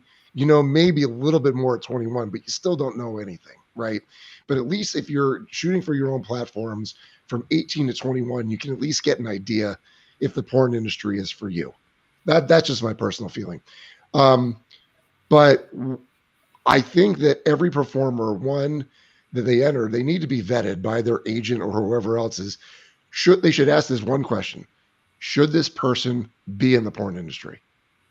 And they don't ask that question, not a lot of the times. I think there are some agents that have their heads in the right places, but when something like this, they can enter this establishment and just go to work. They need to be schooled, they need to be educated, and the education isn't there. At least I haven't seen it. Have you ever thought about taking to that side? I mean, you said you will not work in, you won't be a producer, director again, but have you thought about being a representative and helping these people? I have thought about it, sure. I just wonder if the industry even wants me or needs me or wants to do something like that. Because I'm talking from someone who's a compassionate individual that ran a business that actually is worried about people. Right. But I've been told that I'm rare in the business. My understanding probably is that you're absolutely correct. My next question would be, do you have the personal capacity? You spent 20 years in this industry, and that's rough. Yeah. Are you able to would you be able to handle something like that after so long dealing with the production side of it? I think I could, because you know what? If someone called me and I can make a difference, at least giving them advice about just anything, entering the business, how to handle your money, making sure you have a good accountant, make sure you're set up as an entity so you can write off things. Like, I could go down a whole list of things that a new performer should know about what their agent's supposed to do, what their job is. I could do it all, and I would, if someone wanted to call me and say I need advice, would love to give it, no problem. I could do it. The question is does the porn industry want me or need a guy like me? You know, The question they need me, but do they want It's me? like a textbook. Yeah. I mean, I mean, seriously, you've already written a book. I mean, a Why not porn, a textbook. A porn write a textbook. dummies book. Yeah, and I mean, I tell people read the 9 lessons of Vic Lagina School of Porn. If you like, just read those alone. That should be your material, your orientation material when you get into the porn business. But you're talking about, something that sounds so sensible and can be very easily organized in an industry that is disorganized and full of chaos. True. And bad intentions on top of it. I mean, it's founded in bad intentions. I mean, let's be just completely honest. Mm-hmm. It's founded in the idea of greed and money, and we can utilize these bodies to make money. That's what it is. And like I said a while ago, I think porn has huge benefits, but at its core, it's a very greedy industry. Mm-hmm. So who's really going to pay attention to the 18-year-old girl who's struggling, with gangbang scenes? And because, maybe this is like her 4th or 5th video and they want 5 men to do her. And it's really rough on her because she's from Iowa. Right. Yeah. At that point in time, you hope that their agent is there and readily accessible. Like, I want to believe that they are. I just don't really have faith in what I had seen over those 2 decades. I get that. It's hard to have faith, but having heard from you and with the 9 chapters and basically, which is a how-to to be in this industry and be healthy. Right. It's that gives me the idea of I hate to say this, but it gives me a little bit of hope that maybe people who enter this industry, if they take the time to read something from you, might actually take it as a business instead of a means to an end. This is an industry. I'm getting into it and view it from the business perspective. It can separate it and take care of themselves as well. Sure. I think the reality is, though, for every one performer that's business oriented, that want to actually create a brand and be a boss woman and really run this like a business, for every one of those, you've got about 10. They're like, oh, I'll make some money and have sex, and not really be someone that wants to do that. So how do you break through to those other 9? Because usually the one that's actually going in and wanting to create a business, they've got a good head on their shoulders and they're actually thinking about these things. But you're talking about a lot of them that they're not thinking that far ahead. They're thinking more for what's happening right now. Yeah, today. Yeah. They're thinking about what lines their pockets and what lines their vagina instead of their future. Yes, it's true. It's a very true story. Very true. Yeah. All right, Vic. Well, we're going to ask you. Tell us some of your paranormal stuff. So, I mean, I believe a lot of different things. First of all, I think we're all existing in a simulation, So a lot of things in terms of like the things we can't explain, that's just the simulation directors just doing some weird stuff. But I am actually intrigued by things such as the paranormal, Secret of Skinwalker Ranch. Do you watch it on History? Yes. Okay. Whatever's going on there. Okay. What do you think? Portals? Is that where we're at? Absolutely. Yeah. Portals. I believe a portal. Yes. Yeah. And what about Bigfoot? I have a theory that it's a interdimensional species that crosses over to different dimensions. Okay. We're on the same page about that one. All right. Ghosts. What do you think about that one? They exist. I don't know quite what they are. I don't know if it's somebody in between, if it's somebody that doesn't want to go to the next level, whether it's up or down or to another body, whatever. Yeah. So, yeah. So the closest thing I could talk about paranormal, I never had any kind of direct contact or incidences, but So my grandfather, he died in 1990, but we would always go to Florida. He had a condo in Florida. I was actually living in that condo for a little bit when I lived in Florida, and I could he smoked a pipe, and every now and again you could just smell the pipe, and you're thinking, okay, maybe it's just remnants. But one of my ex-girlfriends, who was always big on the psychic readings and things like that, according to her, now mind you, I grew up Jewish, right? And but I never dated anyone who, I did date one girl who was Jewish, but for the most part, all my girlfriends were non-Jews. Okay, and he was pretty much a religious Jew. She said that when she was at that apartment, she saw him and he yelled at her. He said, "Get out of here, you shiksa." Do you know what a shiksa is? Yes. Yeah. No, you don't know. So like, but yeah, those are the words, and I was like, he would definitely have said that. And how does he know that information? So I think he was floating around there, even though I never saw any kind of direct evidence other than the faint pipe smell from time to time. Well, if you're not a sensitive, if you don't have that, then actually one of the most common things that entities can do is actually reach you through smell, because that's a little bit easier to manipulate, which sounds really weird. Yeah. It sounds bizarre. But being somebody who hears, I don't really see spirits, but I hear them and feel them. So there's like a bunch of different levels when it comes to that. So being somebody who hears a lot and feels a lot, but doesn't really see a lot, the most common thing that people don't realize is that those lingering smells, those things that might remind you of your grandma when she was cooking, that particular maybe smell of vanilla from your favorite cookies that she always used to make for you when you were sad. Yeah. Possibly, could that maybe be her visiting you and comforting you? Because it's easier to bring those. I mean, just think about it from a scientific level. You know, if you think about it from a scientific level, the things that create the smells they're much easier to manipulate. That's why they can make perfumes. Okay. So if something is out there, one of the easiest things to manipulate is going to be your sense of smell. So if you're not particularly sensitive, you're going to be able to smell more than you'll be able to hear or see or even feel. Right. Okay. I mean, I buy into that for sure. Yeah. I mean, that's why we have perfumes, right? Right.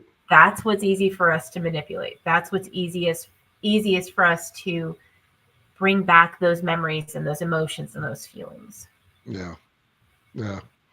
Trying to think what else too, like other paranormal things that have happened. I do remember, this was actually interesting. I was sleeping one time and I felt like someone screamed in my ear, woke me up, and I was like looking around. I was like, and I walked through my house. I was like, is someone in here? That's weird because like this house, no one's died in it. I mean, I would say that there was a lot of people who have been here from the industry who are no longer with us, a lot of them, but otherwise, yeah, I haven't really haven't had any more interesting experiences along those lines. Sounds like you do though. You have a whole podcast on it. Oh yeah, we've each got interesting tales. I was going to sleep one night and this voice in my ears, I'm cuddled up on my pillow, says into my ear in a whisper, and I can feel the breath, "She knows everything," is what the voice told me. Yeah, I come straight out of bed and I was like, okay, first off, who is she? What does she know? Wow. And who the hell are you? So yeah. Yeah, I mean, I did have an interesting experience. So I talk about it in my book. When my mother died when I was 15, and I was actually in Israel at the time of when it happened. And I learned about, you know, she had been dealing with failing health for a while. She had something called alpha-1 antitrypsin deficiency. And yeah, and she, you know, at first wasn't allowed to drink any alcohol. And then she had to cut out salt. And then eventually, like, she was going to get a liver transplant because it affected her in the liver. Like some people, it affects lungs. Hers was the liver. Well, I went away on this trip and I found out literally the day before that, like, she was basically on death's door. And so I spent the entire night, just trying to imagine a life without my mother. Figured I went to sleep that night for a little bit. She did visit me on the dream. She said goodbye to me on a beach in the dream. So I don't know if that was genuine or if it was something else. But then when I had the phone call with my father the next day, he confirmed that she was gone. So perhaps there was something going along with that. Like, dreams are an interesting thing as well, because you always try to decipher, what does that dream mean? What exactly do you do? Where do you go when you're dreaming? What exactly is it, other than physically resting the brain and the body? But that was the closest I had to something like being touched by that. Yeah, I had something similar happen the other night. My brother actually had Alpha 1 and passed away last year, and his wife passed away the year before that from COVID. And I had a dream with them both in it the other night, and we're all very social people. So my brother was talking to someone. It was like we were sitting in a hospital waiting area, and he was talking to someone on his right and was sitting on my right, and then his wife was on my left. And when my brother passed away and we were cleaning everything out of their apartment, we realized that my sister-in-law had Down syndrome, or a little bit, but was functioning, high functioning and everything. And we found all these pamphlets where she had taken all the words from the pamphlets and written them in alphabetical order and everything. And I told her, I said, "We found your pamphlets. Did you know that you had this?" And she said, "They told me a long time ago, but I wanted to go on with a normal life and try to have babies like everybody else." Of course, they were never able to have children, but that was her answer to me. So I woke up the next day just in tears because I got to see her and talk to her in my dream. And yeah, I think that was very real, and she visited me. Yeah. Okay. I think that you're very, very lucky, both of you, to have had very pleasant dreams. Mhm. Until recently, I was staying in the house where my father passed. Mhm. And a few weeks after, I have horrible insomnia, so I sleep wherever I can. I'll be honest. I was having a really bad bout of insomnia. I got up and I went to go sleep on the couch. And I started having a horrible dream that I was being attacked Mm. and that I was being choked and I was being picked up off of the couch, over the arm of the couch, with my arms like being dragged up. It's really hard to explain. Mm. When I woke up in the morning, I'm telling my husband about it. And we start seeing like there's weird marks on me that don't quite make sense and that don't quite fit with what should have happened. Mm. So I personally feel that I was being attacked at that point in time. I don't really have very good dreams most of the time. Mm. That's unfortunate. Yeah. Mm. Unfortunately, as a first responder, my dreams aren't always pleasant. So, Right. I'm sure you've seen some things. Oh, yeah. Yeah. But it's a job. I see Chris has a question about unscrupulous agents. Yes, Chris did ask a question. Yeah, so there's you can look him up. There's an agent. I call him Dr. Evil, but his real name is Derek Hay. He's actually in jail right now. But he was one of those agents that let's call him unscrupulous for sure. Yeah. So yeah, like trying to insert himself into scenes.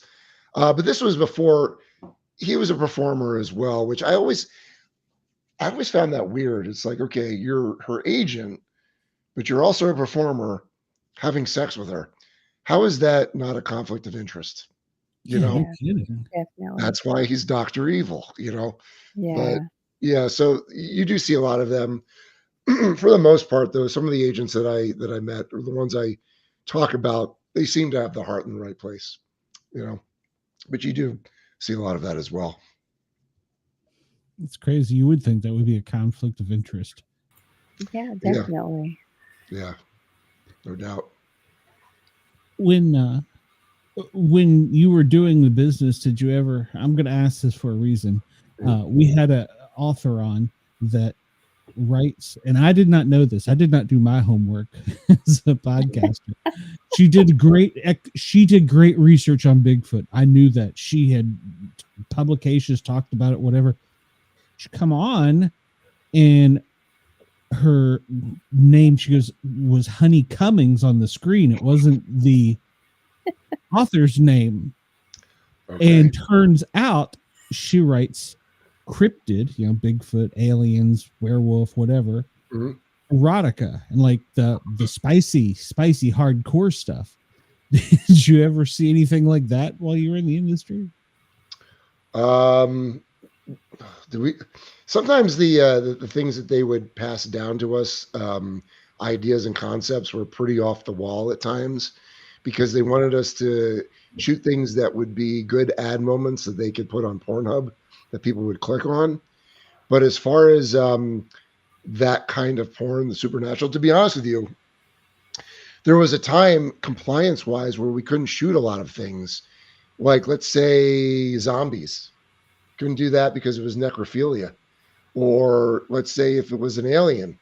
There's a certain point in time we couldn't shoot them because it was interspecies sex. Yeah. Or if someone was in a bear outfit, a teddy bear outfit, that wasn't allowed either because that's bestiality. Like, I'm being dead serious. Like, we would have this whole list. I'm like, are you serious? They eventually, lightened up on the rules, but for a while there, I was like, what is going on here? Why are we dealing with all of that? But it's like the 12 dildos law. You can't own 12 dildos in Texas. Yeah, no. And the other thing too is like it's interesting. So you know what the fleshlights are, right? Oh yeah. Okay. So when I was moving studios from my old one to the new one, I had literally boxes and boxes and boxes of fleshlights, unopened fleshlights that the company forgot about. Like, they were supposed to be used as a giveaway during the live productions we had. And literally, when I tell you, there was about 200 to 300 fleshlights in boxes. So when I was moving from studio, I was like, I could use a little bit of money. Like, that was when things got a little lean. So I wound up listing a lot of these fleshlights on eBay, I think before they outlawed it. And it was like, okay, let's just mark them down like a good 30, 40%. And these things flew off the shelves. Now, that's not the interesting part, because we know that guys will stick their Johnson in virtually anything, right? What was interesting to me was what exactly was going quick and why. And some of the stuff was like the transparent ones. And I was like, well, why is that? And I'm like, oh, so they can see it going in and out. Like, that's how it was. But then it got really weird. Like, there was like a cyborg one, like a cyborg model, and a Frankenstein model, and an alien model. And I'm like, there's no way anyone's going to buy these. Like, literally put it up. It's like gone in like less than 3 hours. Because, yeah, I was like, listen, I don't understand it. I don't get it. I remember when we shot. So when The Force Awakens came out in 2015, they wanted me to shoot a Star Wars parody. And I had to shoot a whole lightsaber battle and everything, right? And it's Charles Dara as a Jedi. He's having sex with Cleo Valentine, who's this red, like, Sith alien that's covered head to toe in red body paint. And I mean, forget about the logistics of red body paint during sex and getting all over the place, right? Yes. And like, trying to figure all that out. Well, I remember I was like watching and I'm shooting this and I'm like, who on earth is going to masturbate to this? Like, this is going to be garbage, right? And literally I was told that the ad for that scene broke company records. So the answer was who? Nerds. Nerds are going to watch that. And so, yeah. I was like, okay, whatever. But yeah, it was a very successful scene. So great that they had me do a sequel that took me 22 hours to shoot. And that's when I was like, I got into this so I didn't have these long production days. Now I'm shooting porn that takes 22 hours. I was like, no, we're not going to do this anymore. Like, there was some hard nose after a while. I was like, this is not worth it. I love Star Wars. Oh, me too. I was like, listen, you're asking me to shoot a lightsaber battle, and how do you do it? I mean, like that was actually kind of fun, but like oh yeah, and then they wanted to, Were they him to naked use, during this lightsaber battle? what's that? Were they naked during the lightsaber battle? No. That was before they had sex. Okay. Yeah, no, I remember. I think she used the Force to take his clothes off. I'm like, okay, I'm not like Spielberg or George Lucas that has all this stuff at my disposal. So, what's the answer? Fishing line and Velcro. Yeah. So like literally like he had a sleeve and then someone's pulling the. Yeah, it worked. It worked somehow. It worked. But I remember shooting this. I was like, this is going to be utter garbage. But when I saw it, I was like, this is actually pretty good. Like they did a really good job on it. God love the nerds. So cool. Yeah. The nerds apparently do masturbate quite a bit, do they not? They do. They absolutely do. Yeah. Yeah. Yeah, well, we're introverts. What can I say? So it's okay. I don't judge. So, like, one of the things I've seen a lot of lately is tentacle porn. Mm-hmm. What? What? What? Where do you Google this? Tentacle porn, yeah. Tentacle, yeah. So it's like you'll see the manufacturing of silicone appendages.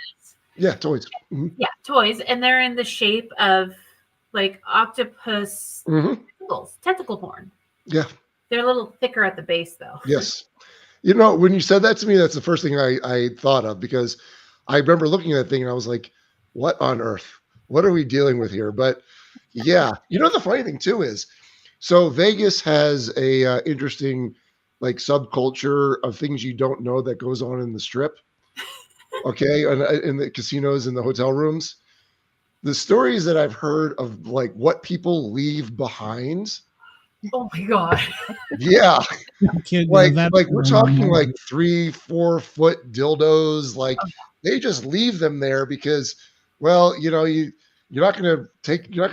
pack it in your bag.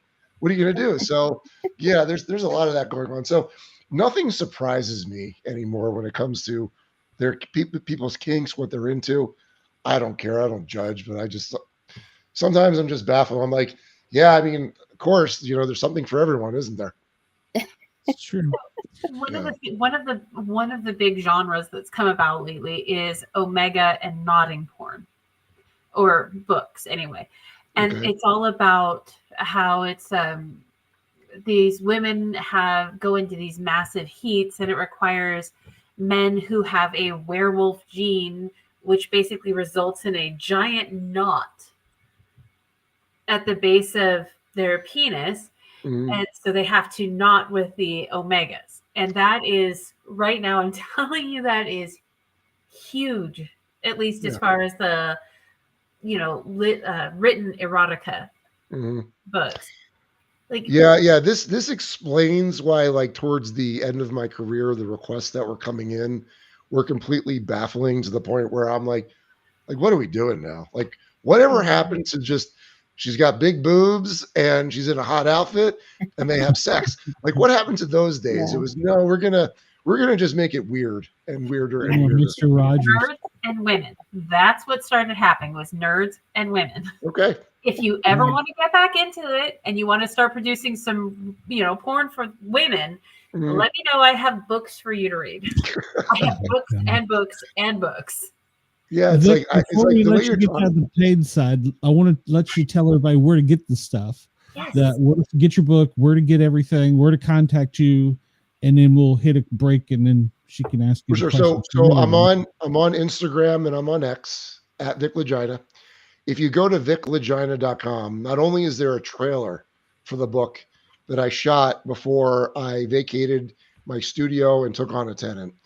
The reason why I did this was because I had 2 studios over the course of my tenure, and all I shot were movies that ended with a facial. And all I wanted to do was finally shoot something that was like more artistic. So wrote this script, and I shot this thing with an actor from Hollywood. His name's James Duval. He was in Donnie Darko. He was Frank the Rabbit. Yeah, yes. He plays me in the trailer. So I recommend people to go to viclagina.com to watch the trailer. There are boobies in it. You will see porn star boobies, guaranteed.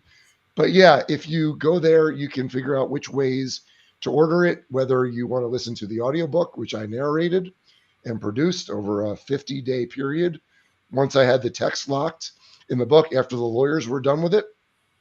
When I tell you I speak very freely in the book, I spent a lot of money on lawyers to read it and do a full comprehensive and expose where my risks were and tell me how to write a little bit differently so I don't have to worry about getting sued, or at least to kind of take the wind out of a lawsuit. But yeah, you can do Kindle, you could do audiobook, you can do print. It's on Amazon, exclusively on Kindle and print. But the audiobook is all over the place, but I recommend going on Spotify. The audiobook, I think, is it's the one that goes down easiest because it's the most fun. The book is great.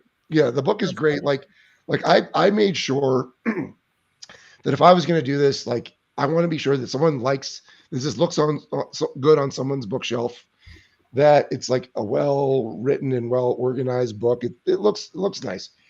But the audiobook is all me. Like I leaned into the weird on that one and I had fun doing it. All right. Yeah. Everybody make sure to go find him at viclagina.com, VICLAGINA.com. It'll be in the notes afterwards I think it's already in the notes for the show. This will be on Spotify also tomorrow or the next day, however it rolls over. And of course, everybody at WDJY, we thank you for allowing us into your earwaves there. Come over and find us on the YouTube at Sportcat Shows. And you can see the next few minutes. Everybody else, hang on a second. Thank you, WDJY. We'll be right back in 1 second. This is Robin Williams. I never listen to the Sportcat Show.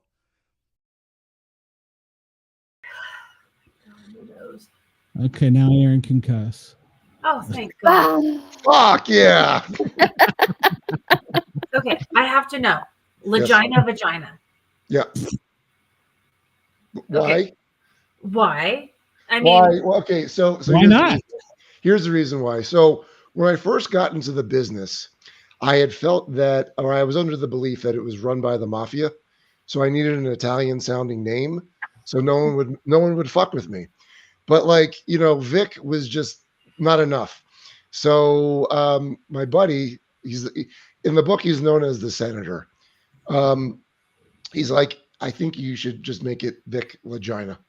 And I said, you know what? That's actually perfect. Because my feeling was I never wanted to take myself seriously in the business because it's the porn industry. You can't take yourself seriously, yet a lot of people do.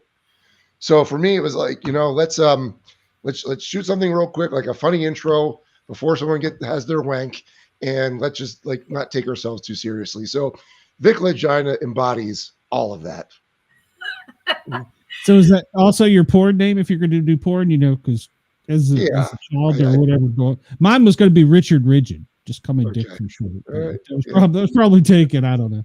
Of course, it'd be like that. There's supposed to be some sort of formula. It's like the street where you grew up on or something like that. Yeah, but that's boring. I think if you're going to get in the industry, you got to have a good porn name. It's like, otherwise, what's going to stick? Well, Ron Jeremy, he didn't really have a good porn name. He just that's his first name and his middle name. He had a penis that went down to his knee, and he was furry. Yeah, the hedgehog. I mean, what more? Listen.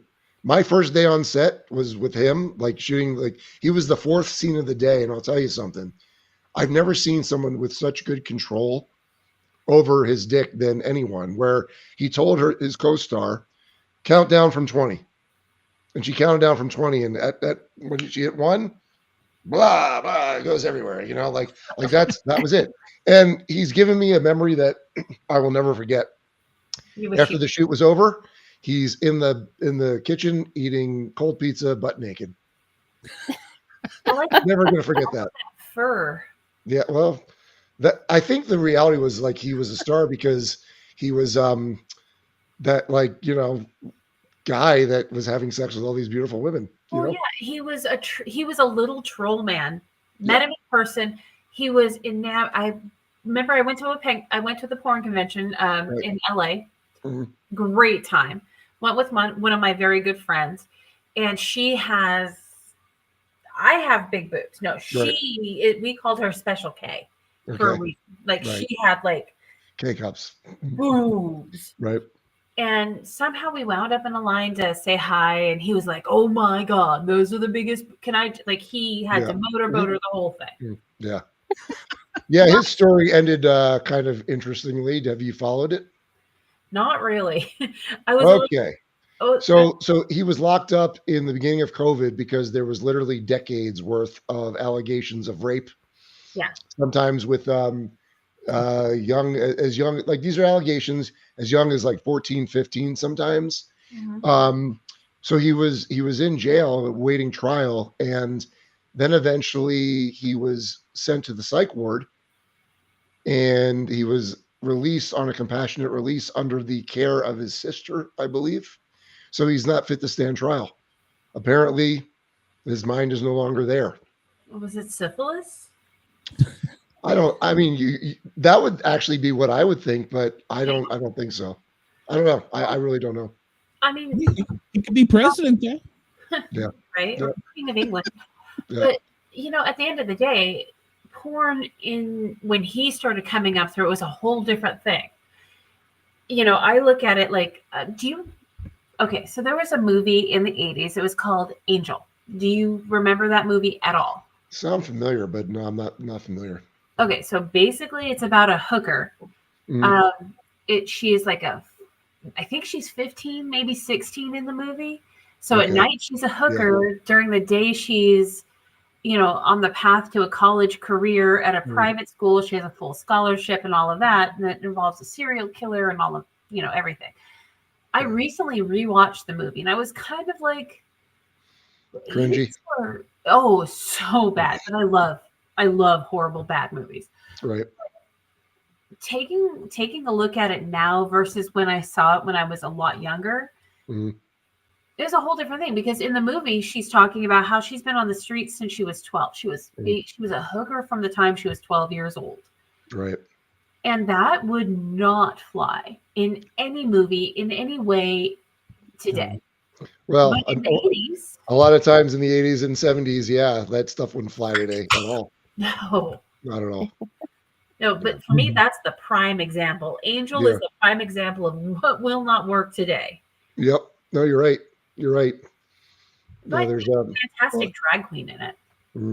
Just in general cinema. I mean, there's probably a lot of movies they can't make. Blazing Saddles, American Pie. Porky's. Oh my God. Oh my God, I love Porky's. Yeah, me too.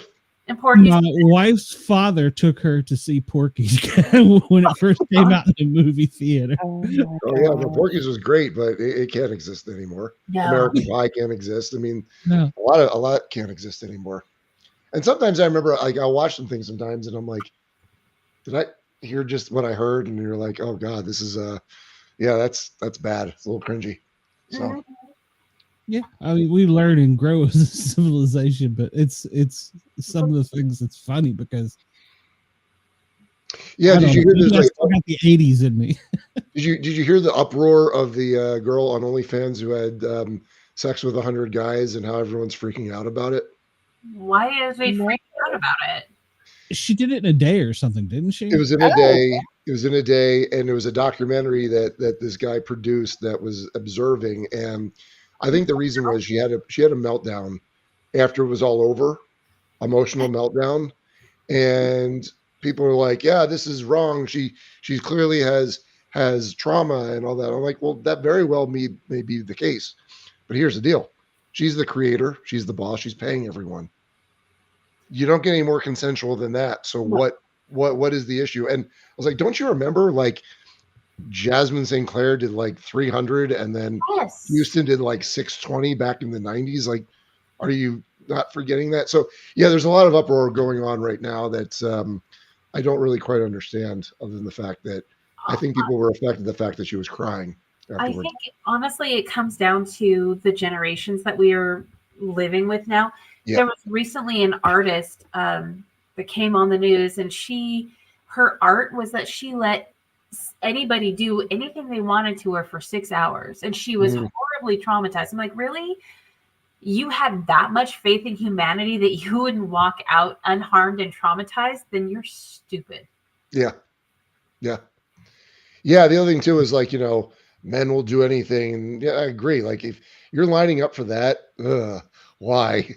Why do you want to follow 99 other dudes? Like I don't get it. But I mean, at that point in time, it's just kind of like a slip and slide, right? yeah, and apparently when the dude walked in the room, like the guy, he said, "Oh, it smells in here." What did you say, Rundle? Can you imagine Yeah. Rundle.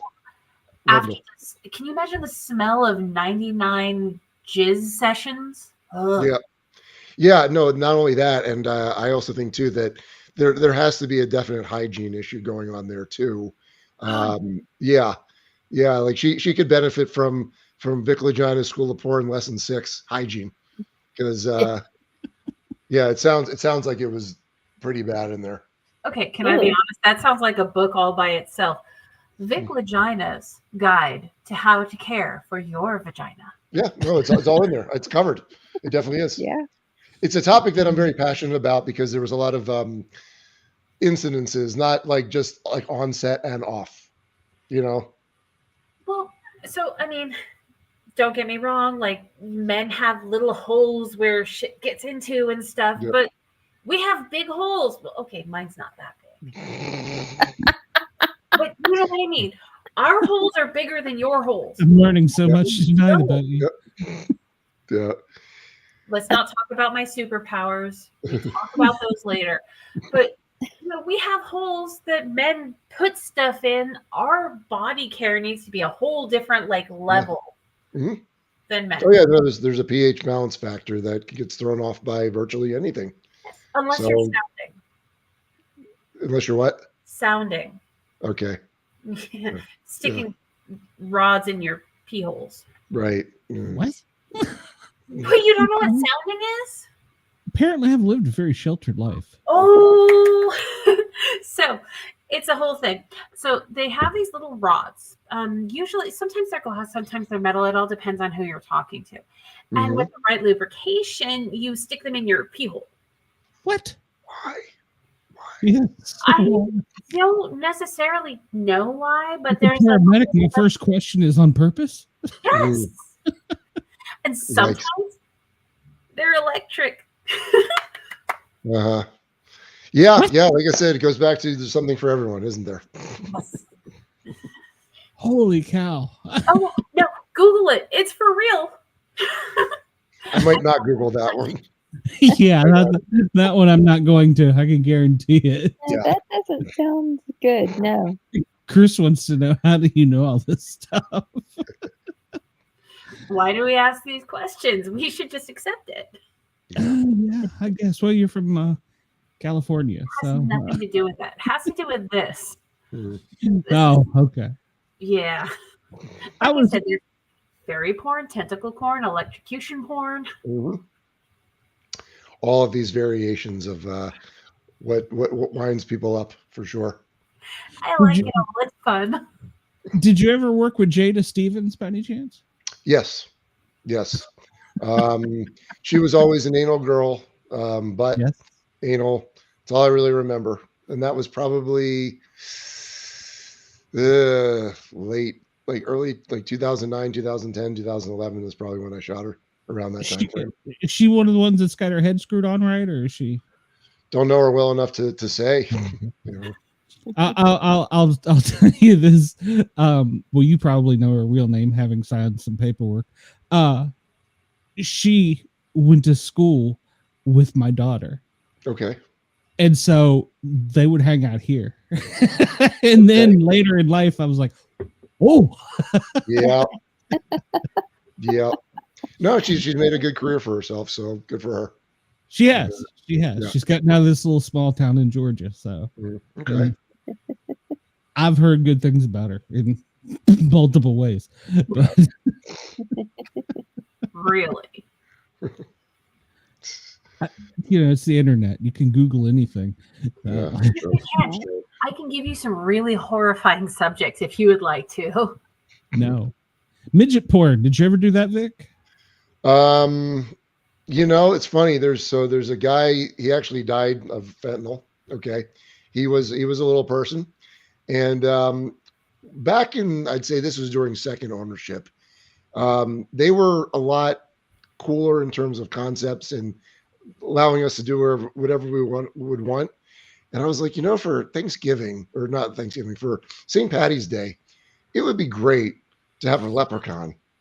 And let me tell you something. He was a tough negotiator. Like getting, all I said, I go, dude, all I need you to do is eat her ass and her vagina. And, the negotiation was probably harder than negotiating peace in the Mideast in terms of dollar amounts. But his big thing was, well, I want to have sex with her too. And I'm like, well, it's just this.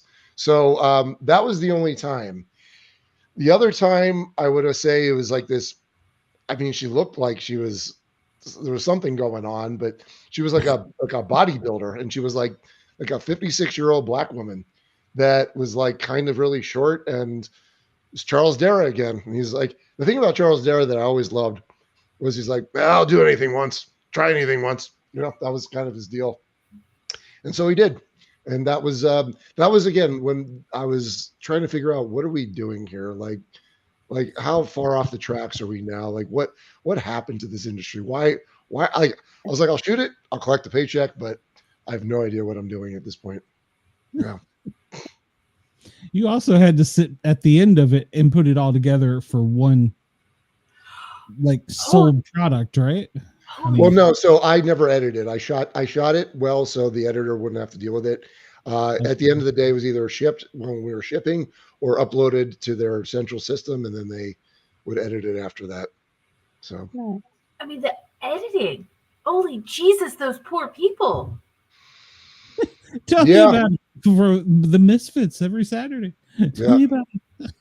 Yeah, no doubt. For a podcast to make it FM friendly. Oh my God, we need a porn editor for the Misfits, please. If you know anybody who wants to come on to the Saturday show, I am there. I will take the day off. I will be there for the porn editor, please. Yeah, well, I'll tell you this. I used to be an editor, so I knew how to shoot, to edit. So anyone who ever shot my stuff, it was very easy. If there was a cut, I'm literally in a close-up now. If I was in a wide shot, now in a close-up, literally just cut out the little bit in between. People loved editing my stuff because it was all pretty much shot to edit. That's great. I'm just going to say that thing right now. You talk about shooting, in porn. Maybe I'm tipsy. It's very, very entirely possible, but I'm just the jokes write themselves right now. Yeah. To get that amount of substance, I think they have to have a special diet and take proteins. Yeah. I've heard pineapple juice at least helps a little bit. Pineapple juice helps with the taste. If you want to have voluminous pop shots, you eat celery. What? Celery. Yeah. Huh. So if you eat celery and pineapple juice, well, every woman's going to be happy with you, apparently. That's a meal for a day right there. Yeah. There you go. Interesting. Yeah. I will take a note of that one. But well, it wouldn't matter. I've been married for 75 years, so it wouldn't matter. It'd just be me. So. It'd be me watching the stuff he probably shot. So I love your dogs. I found you on Instagram. I love your dogs. I have two pit bulls. I love dogs. Thank you. Yeah, no, I've had 6 dogs on my own, and then now that my girlfriend moved in with the Doberman, we're on number 7 now. So. All the puppies. Yes. Do you rescue dogs? I do. I used to get when I had my German Shepherds, they were from breeders, and I stopped doing that after I got the German Shepherds, and I just started rescuing because we all know why. Every dog needs a home, and there's some great dogs out there. There are. Yeah, we had Mastiffs before, and we stopped doing it and just started rescuing. Yeah, it's a lot more rewarding. The raising a dog from puppyhood is great and all, but a dog knows you saved them, and so they're a little extra loyal. Yes, they are. Yeah. I'll be honest. I mean, I've had a lot of rescue dogs and birds. Birds are a whole different story. But hopefully in February, fingers crossed, I am getting a cane Corso and Great Dane mix. Oh wow! She's one of my daughters. You know how you like get like children from. I'm not saying it right. This sounds really bad. So one of my son's best friends, it was his fiance. Long story short, that's how I got the dog that you all saw wandering around. And now she has a great cane. A great cane, I think, is what they're calling him. Okay. Wow. I'm so excited. That's so cool. Very huge. Huge. Yeah, huge. Giant dog. Rich. Yeah, nobody will break into your house or mess with you. So. Well, Inky Dink, my dog Inklis, he always sounds like he's getting a hernia when he barks. Like he's trying to sound like he's mean, but really it just sounds like he's about to throw a hernia. So nobody is intimidated by him. Nice. Well, have you ever heard of a Basenji? Oh, Basenji, yes. A gym. They don't bark, they whine, and they try really hard to bark.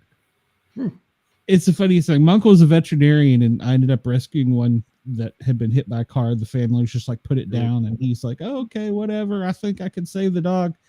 And he had a heart of gold. He never would. He'd tell him, he's like, I took care of everything for you, wouldn't charge him.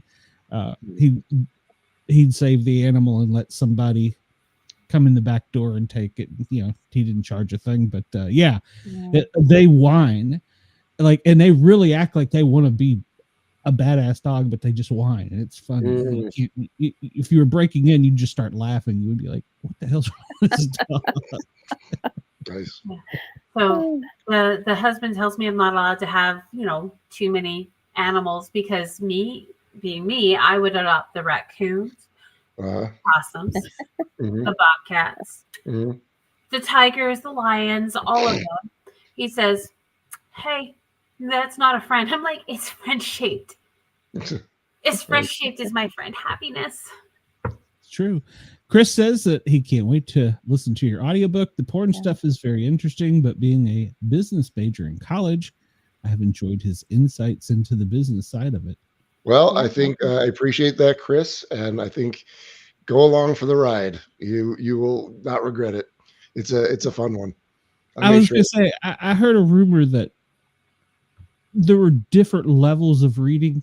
I don't know if I'm saying that right, but you had different tones because of different things. Okay. Yeah. So you heard correctly. So, okay. I've been very honest about, my drug intake and everything else. But when I was recording the straight narrative, which is everything, 37 days, no alcohol, no weed, just, I wanted to be as straight and as sober when I was doing it. And it took me 37 days to do all that. Now, my alter ego talks throughout the book. And that's when I decided to break sobriety because I needed to have different kinds of reads for him. He's got a certain name in it. So the first read was a little bit of weed, a little bit of wine, very mellow, very chill. And then a guy who deals fentanyl-free cocaine, he runs it through a spectrometer. I told him, I said, look, I just need a scotch. Just give me a little bit. And so he did. And the second read was more of a Coke read and a little bit of booze. And then I figured I had everything I needed. And then Sunday morning comes around and I'm like, I think I need an acid read. So I dropped a hit of acid and I recorded for 2.5 hours straight, just all the dialogue. And I had every version of it. So 40 days of recording, 37 totally sober, 3 completely off the wall, and it does add to the experience for sure. So I'm going to be honest, I love your voice. Well, thank you.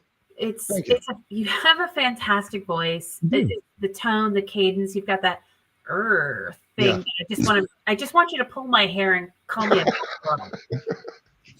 Oh God. Make me blush. I'm going to turn red right now. Thank you. It definitely helps. It was. People had said, especially the woman who designed the cover, I would talk to her all the time because I wanted to get it perfectly. And she goes, I really can't wait to read this book. But she's like, I want you to read it to me. Yeah. And I was like, okay. So that's what got me to do it. And I kind of keep weird hours, but during that time frame, I would sometimes, my alarm would go off at 2:00 in the morning, and I would be recording at 2:45 in the morning, because at that point in time, even though my brain wasn't really working, the rawness of it really came through in the whole recording sessions. So I would do that. I would record everything, and then I would edit that section of the day, because sometimes if you miss something, if you say something wrong, if you mispronounce a word, well, you should go in that day and do it, because your voice sounds different every day. Yeah. So you hear the difference. So yeah, that's what I was doing all the entire process. I'll tell you, the audiobook was so much fun to put together, because it's got my little weirdness that's inserted and weaved all the way through. And a lot of the stuff that I talk about, I use the actual audio from what I'm talking about, and I put it in the audiobook as well. So yeah, it's a lot more fun, a lot more interactive. I absolutely need your audiobook, because I'm going to be honest, you have that, like, you have Vic, she's going to be stalking you. Okay, if you're from the West Coast, you know that Del Taco voice, the Del Taco, like that deep gravelly thing. That's always kind of been a thing. I like that voice. You got it, and I want to hear more of it. So mix that in with some porn. I am there for this. I think you'll enjoy the journey, and you'll have fun. I mean, this whole process of writing the book took 8.5 years from starting to write it. Because a lot of times, we would shut down because there was someone popped for HIV. So I would have time to catch everything up and get myself up to speed. But my story wasn't over yet. So the book was not done yet. And then once I thought it was done, I still had another year of editing before it finally came out. Because I wanted to be sure, if I'm going to release something to the world, it has to be good or great. There's no in between.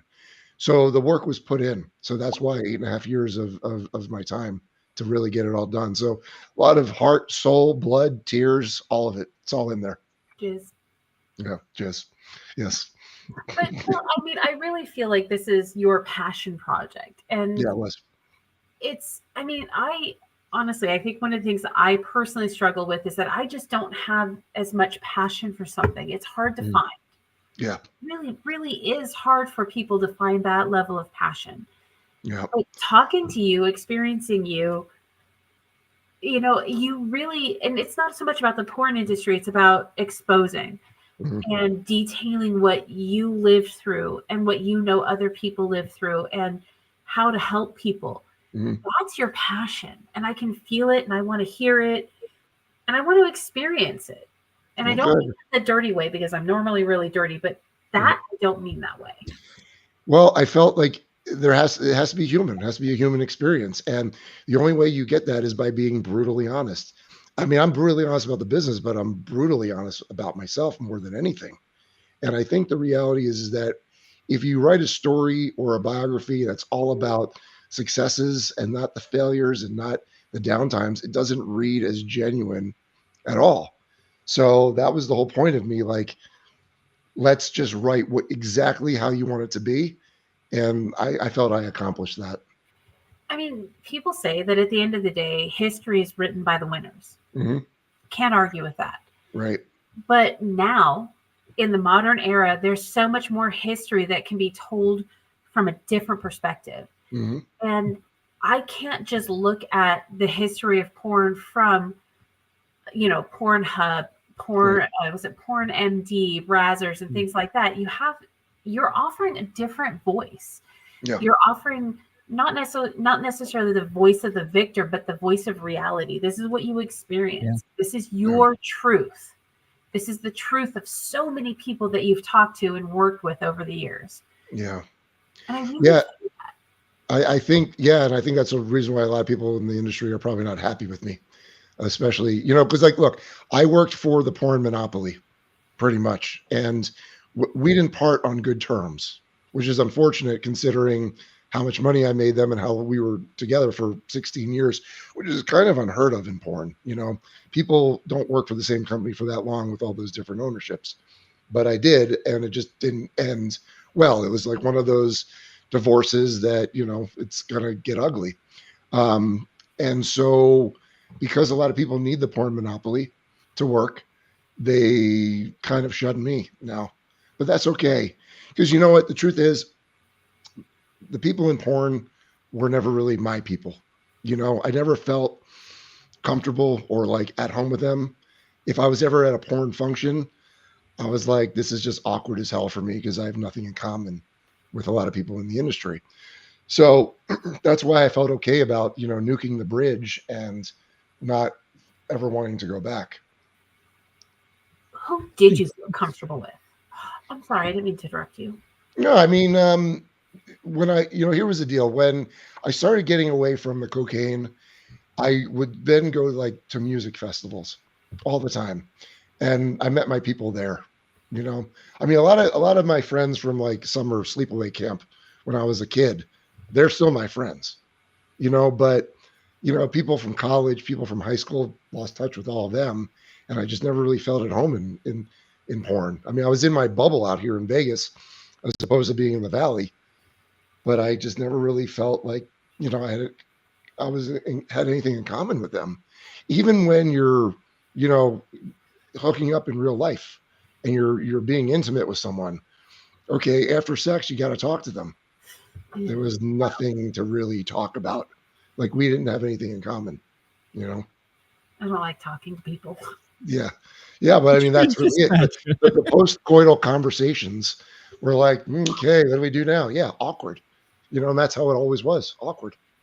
Completely off topic. If you're from Vegas and originally not originally, but before that, the Valley, have you ever heard of Wasteland Weekend? Uh-uh. Because I kind of feel like you would so like dig that vibe. Yeah.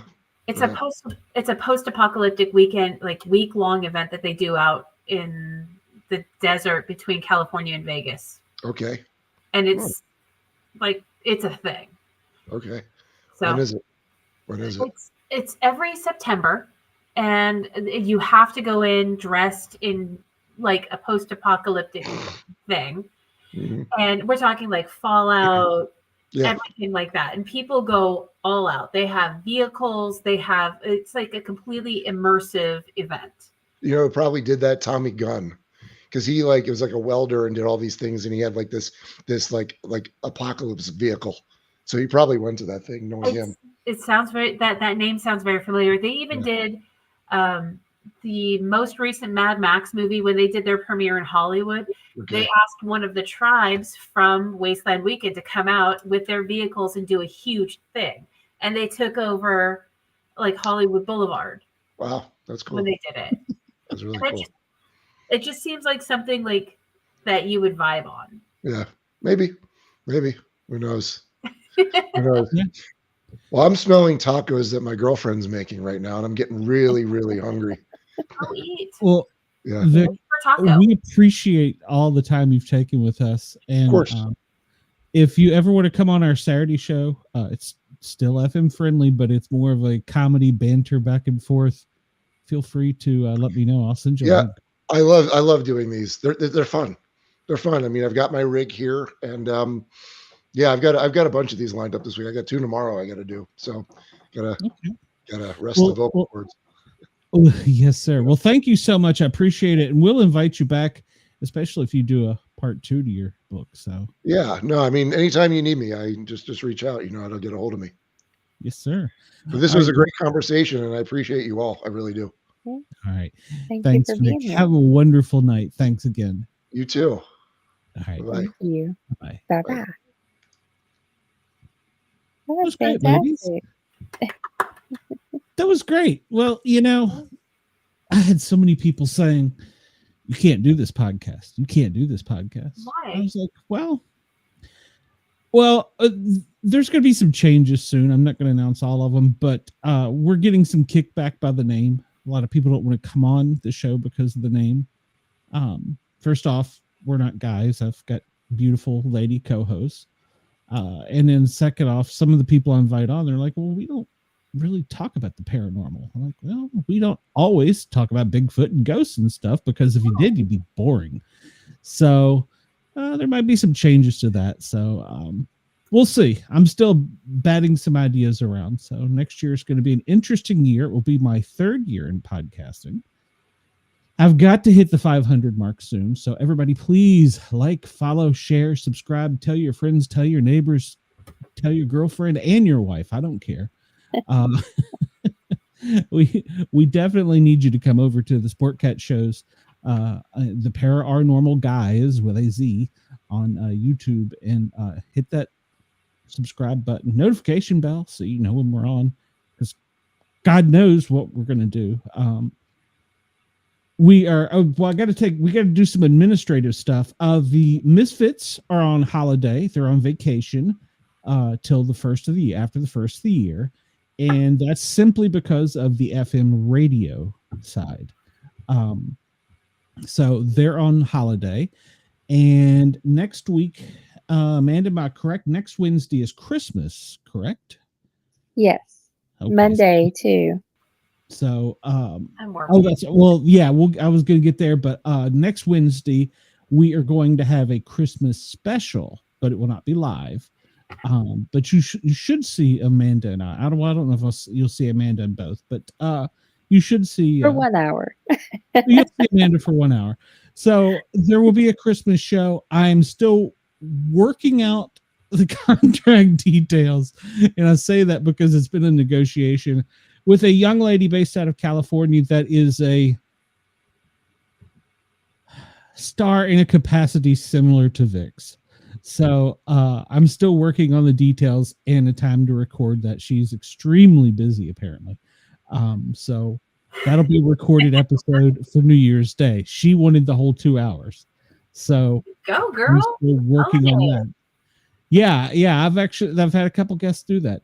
I did get a follow-up and talk to the Australian hypnotist because of the time zone mess up. He says it was his fault. I don't care whose fault it was. It didn't work out, and everything happens for a reason. So he's going to come back, I think, in late January, early February. So we'll have him. The Robin Williams impersonator that was in the movie Twister reached out to me, and he wants to come back. So I will be scheduling. Twister, the hurricane or tornado movie. He was in the most recent one. Or the most recent one, yeah. Second. The most recent. The second Twisters. Yeah. Okay. Yeah. Twister. Well, is there an S on it? Okay, well, whatever it is. That one. He's wanting to come back, and because we didn't have a great interview with him last time because I think he's in Texas, maybe he's in Vegas.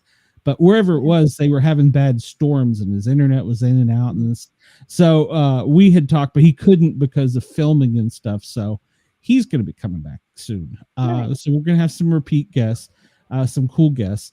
I think those are the only 2 real big names. I'm still working on some other things. But we need our fans to push us over the edge with 500. That's our first goal. And prior to this, we were sitting at 399. So we need 101 people to come and subscribe. Chris, you got some work to do. So those are the announcements. And then Amanda, your show is coming back on Monday. Am I correct? You're going to do some type of... Yep. We'll be talking about Christmas in the past and some spooky Christmas stuff on Monday night for 2 Broke Witches. Ooh, that sounds like a Dickens theme? We could call it a Dickens theme. I like it. All right. Yeah. So that'll be back next week. Let's see. And I don't know. You can let me know about the following week. The holidays has kind of got everybody screwed up because people are with family and that was one of the things with the Misfits. It actually kind of worked out because so many people had plans with their family and things they wanted to do. And when the FM station called me and said, well, we're just leaving. I was like, what? How are you just leaving? So, when they said they were just leaving, I said, well, okay, I'm just going to give you, past episodes. So, yeah. But yeah, it was kind of a surprise to me. So, Aaron, you're going to keep me up with your schedule so I know to get you back in here because you were a fan favorite. So, like I told you, I can guarantee you one Wednesday and one Saturday a month. We'll figure it out. I have some great ideas, especially after talking to this gentleman. There are a lot of things that I think that between you and I, maybe Shay, throw some of Shay in there, we can do some stuff. Yeah, and Amanda too. Absolutely, Amanda. She stuff on weekends because her son plays. I forget the instrument. He's in band. Sorry. Yeah, trombone. So we're away at his college a lot on Saturdays. My daughter played trombone. She just gave it up. She couldn't stand it anymore. I'm sorry. Oh gosh, he just became section leader. Nice, congratulations. Yeah. That's pretty major. So yeah, he loves it. He played. He started in middle school in the marching band. He even started early, and he's going to college to be. His degree is advanced manufacturing engineering. So he stays pretty busy. So we're always away at college on the weekends. Has he hurt himself anymore recently, or is he? No, he decided not to have the surgery.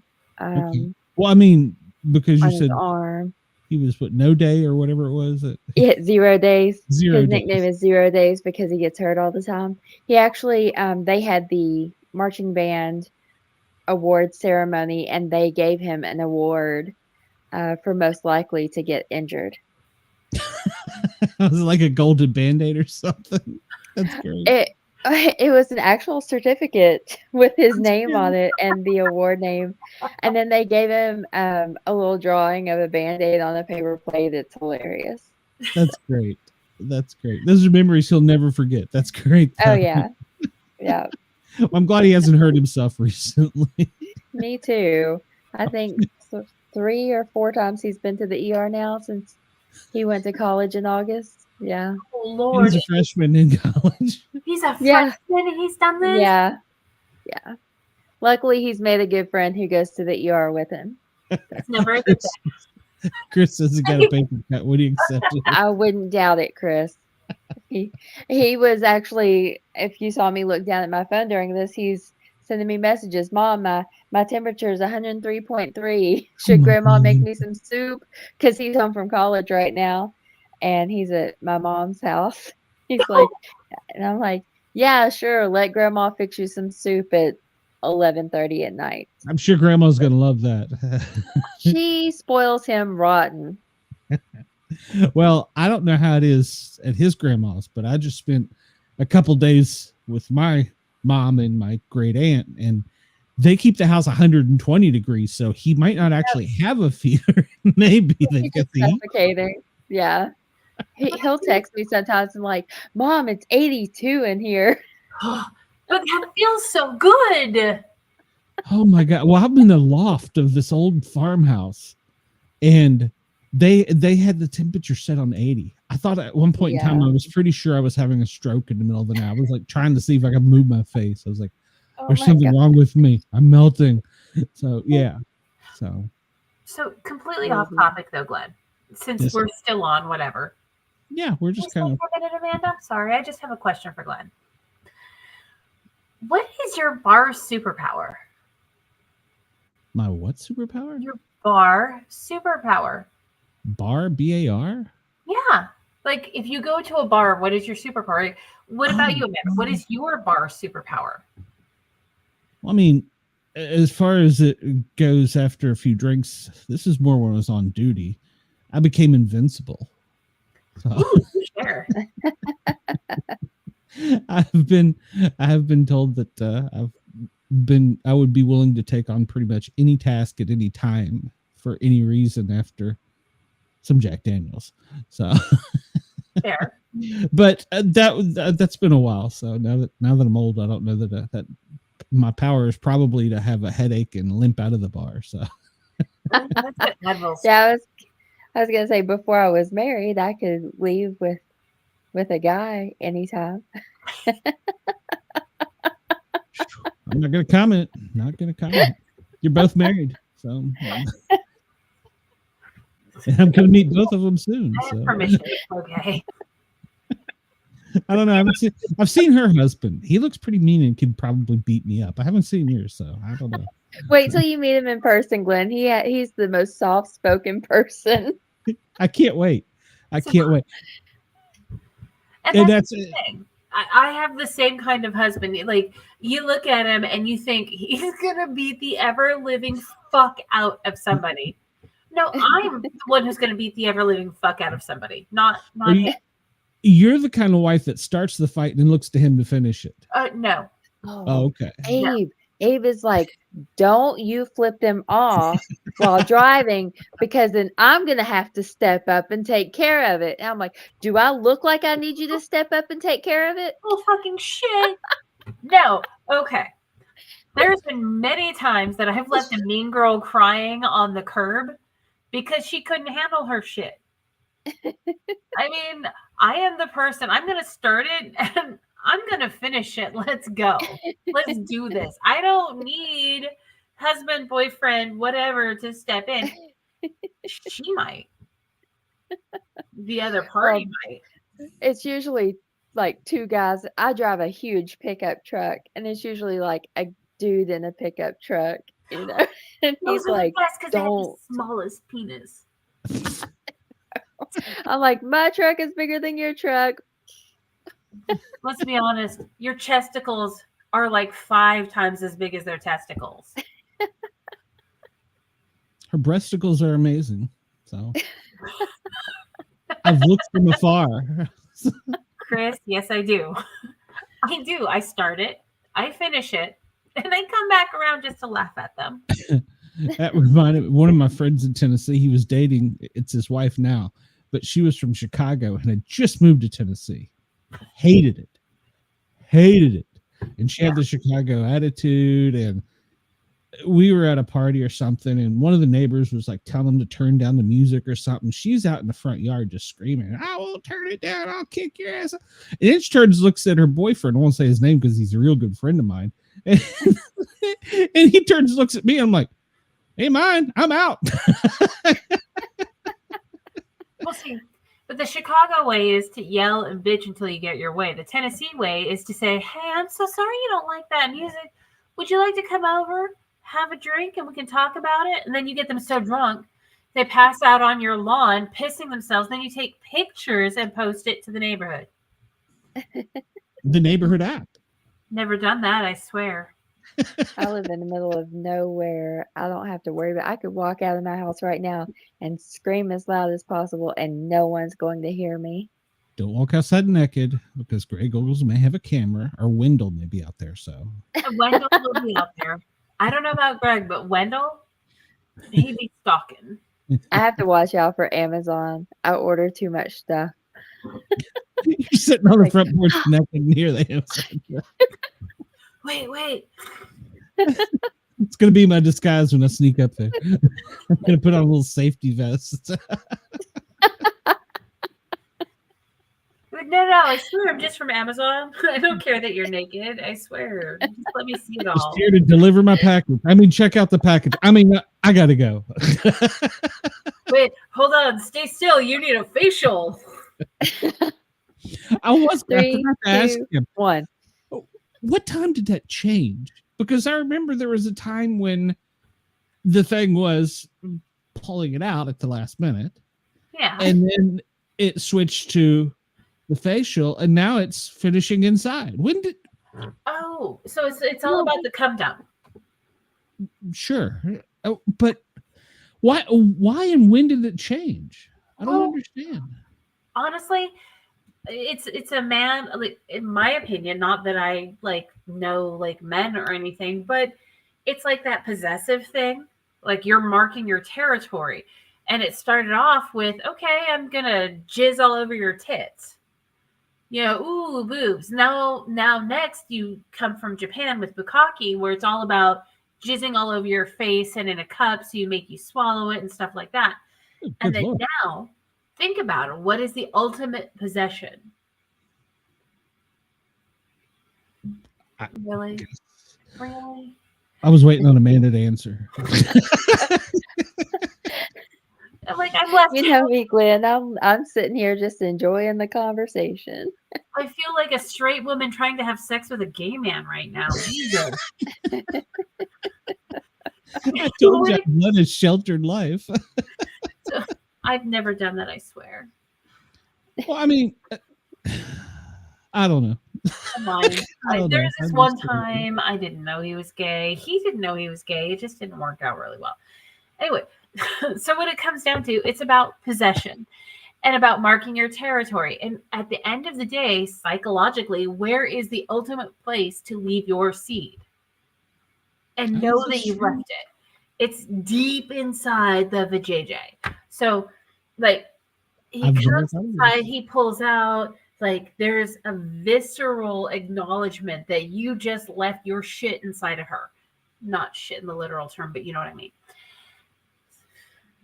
I guess I just never thought about it. I mean, I think about stuff way too much, and this is why I should probably not be on a podcast. Did you take psychology by any chance? Which time? Okay, all right. And probably philosophy too. So, which kind of psychology and which kind of philosophy? They're kind of fun for me. Oh, we're gonna have fun with you. So, I mean, you keep saying that, and then you come to Knoxville, and you never have fun with me. But that was family night. I was tied down. That sounds like I was like ready to put my shoes on. She's like, "You're not 30 anymore," and I'm like, "It's only midnight." Oh, honey. Okay. So remember when I asked about? I have to get to bed. Well, remember when I asked about bar superpowers? There's a reason that you're sad. You missed Saturday. I have a bar superpower. Wow. I get drunk. Waiting. Go ahead. I get drunk. I show my boobs, and suddenly every other woman in the bar has to show their boobs too. Wow. I mean, it's talk. I'm telling you, like, there are legitimate, like, there's pictures, not of my face, so you will never find it. But you still haven't sent them to me. Oh, you want me? Okay, hold on. Wait, let me find the right phone. I'll send it to you right now. Yeah, the right phone. Oh my Lord. Okay. Oh. Old phone, new phone. She's going high tech on this, Amanda. She's got one of those that folds out and it's a laptop. Right. It's like this big. No, it really is. Look, it really is. Technology. I like this better. It's double fisting it. What? If I had 5 of them, I'd be at Five Guys. Bump. Why did I picture the Keebler Elves when you said? Okay, there was this one time. Oh my. Okay, so somebody's like, how does she know about it? Like, because I've experienced it. I've done it. My bucket list is well checked off. Let's discuss. How's your bucket list? I got like 3 things on it. Amanda's bucket list is probably better than mine. So, all right. Well, Amanda's got to go to bed because she's got a job early in the morning where she's going to get screamed at by people that didn't get service. Yeah. So. You all have a great night. Good Amanda, night. we love you. Thank you. I will see you, I will see you Monday, but we'll talk before then. So sweet all dreams. Right, sounds good. Thanks. Good night. Good night. Bye bye. And now I'm left with no adults in the room. I'm scared. So. I mean, I can't argue with that. So no. We're still live. Just remember that we're still live. So I can kill the stream anytime you're ready. So I can cuss though, right? Oh, of course. Yeah. Okay. Hold on. I gotta send you the picture. Because it's a wait, that's not the picture. Hold on. I gotta find it. There's no faces in it, so it's not like you're gonna know it's me. Except for, I mean, you will. But you won't. I don't know anything. I know nothing. You know nothing, Jon Snow. I know nothing. I won't Photoshop your head on it. So. That's a different conversation for a different time after a different cruise. I don't even know that I could do that, but I guarantee somebody over there in the comments can. like maybe Andy, Chris. Oh, Andy is in love with you, so. You said that he wasn't. Well, Is he in love with me now? He's in love with you. He did message me something though. He said he was kind of concerning me when he wanted to know about electrocution porn, and if you knew anything about it. Oh my god, electrocution porn. No, for real, it's a thing. So how does Andy know about this and I don't? You're sheltered. That's true. Chris says, please don't kill the stream until a picture gets sent. That would be a super chat, Chris. Like, hold on, wait. Where is it? I have to make sure I send it to the right person. There's some people here I don't want to send it to. Well, I would hope there would only be one sport cat in your phone. So There you are. Oh, mercy. That's what I hear that a lot. All right, so we're looking at okay, it hasn't come up on my phone, but It will soon. it's gonna pop right up. I'm still kind of stuck with electrocution porn from Andy. Okay, hold on. So this will be my reaction video. Oh shit. Wait a minute, it's still drawing. I feel holy cow. There's more than one. How does this happen? Superpowers.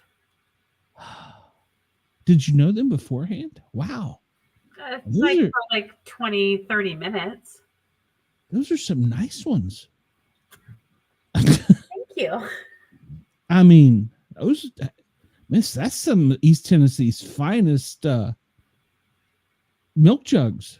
So yeah, that's and pierced too. Oh wow, tattoos. Wow, I'm impressed.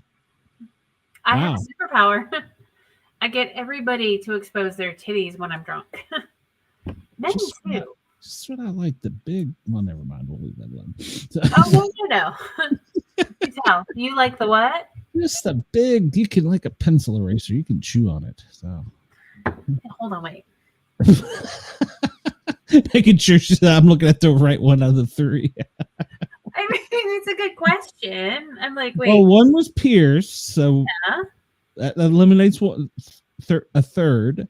So one was smaller, so it eliminates the other 2/3. Not necessarily, because smaller boobs might have bigger nipples. Well, I meant size-wise. Oh. For process of elimination. So. Oh, okay. Yeah, I got the big boobs. Yes, you do. Oh, I'm glad nobody listens to my show. And one way, I'm almost embarrassed. So. I mean, Chris is listening. Chris is listening. Chris is one of our favorite fans, and I'm glad. Him, Wendell. We had even what's his name was in the chat tonight, Bobby Dizzle. So he came over. Bobby. Yeah, he came over and give us a little thumbs up there. Well, I hope he did. So I was a little concerned. I was like, uh-oh. Well, he has to work early in the morning too, because he's got that secret squirrel government job. So do I. But I also have, wait, hold on, where's the smoky? This way. I always have a problem with this. See, I put this up just for Bobby. I love it. Just because I have to fuck with him. Because Alabama sucks. Yes. Damn right. I'm listening, watching, and imagining. Oh, the things I can do. Chris, they're magnificent. I know nothing. I don't know what you're talking about. You know nothing, Jon Snow. That's right. We'll send me your schedule. We'll get you figured out. And if I can schedule you in the New Year's Day one together, I would like that. So, but let me check my email. Make sure she hasn't emailed since the show came on. But she is. I wonder if my emails are getting thrown in with. Yeah, I don't see a message from her with like a bunch of fans or something, because It's like every third day she answers me, so it's like she's going through it. So yeah, it's probably getting sorted in and amongst a bunch of like. Yeah, well, there's a lot of that. There's got to be, and I started to send her a message on Facebook, but I didn't want to come off as a creeper. So I hate to tell you this, Glenn, honey. No matter what you do, you're gonna come off as a creeper. Well, she's a podcaster too, and she's an influencer. She's a model. She's multi-talented. She owns a photography studio in Ventura. So she's very talented and she's very educated. I've watched and listened to some of her shows. You and her would probably make me turn 5 shades of red because I think her podcast talks about sex. I think that's the name. I think she calls it a sex cast. I mean, I'm just saying that if you are ever interested, I have knowledge, experience. Well, okay, that makes me sound like a fucking whore. I'm not a fucking whore, but I know my shit and I'm willing to spread my wealth of knowledge. You know what? Next year, there's going to be a little rebranding and we could do maybe an episode a month of you educating me on something I didn't know about, because let me tell you, there's a lot apparently I don't know about. Have you ever heard of ghost porn? No. Ghost porn. Oh my God. Oh my God. Is this like when Wonder Woman was getting nailed and Superman flew in to hop on top of it and he actually hit the Invisible Man in the butthole? I mean, pretty much, but like without superheroes, a more ghost penis and woman vagina. Okay. Ghost penis, pussy. Woohoo. We would have to keep it off Facebook, but we could keep it on YouTube and then we could roll it to Spotify and Rumble, of course. I have no idea. You're saying words right now, and then it's so outside of my purview.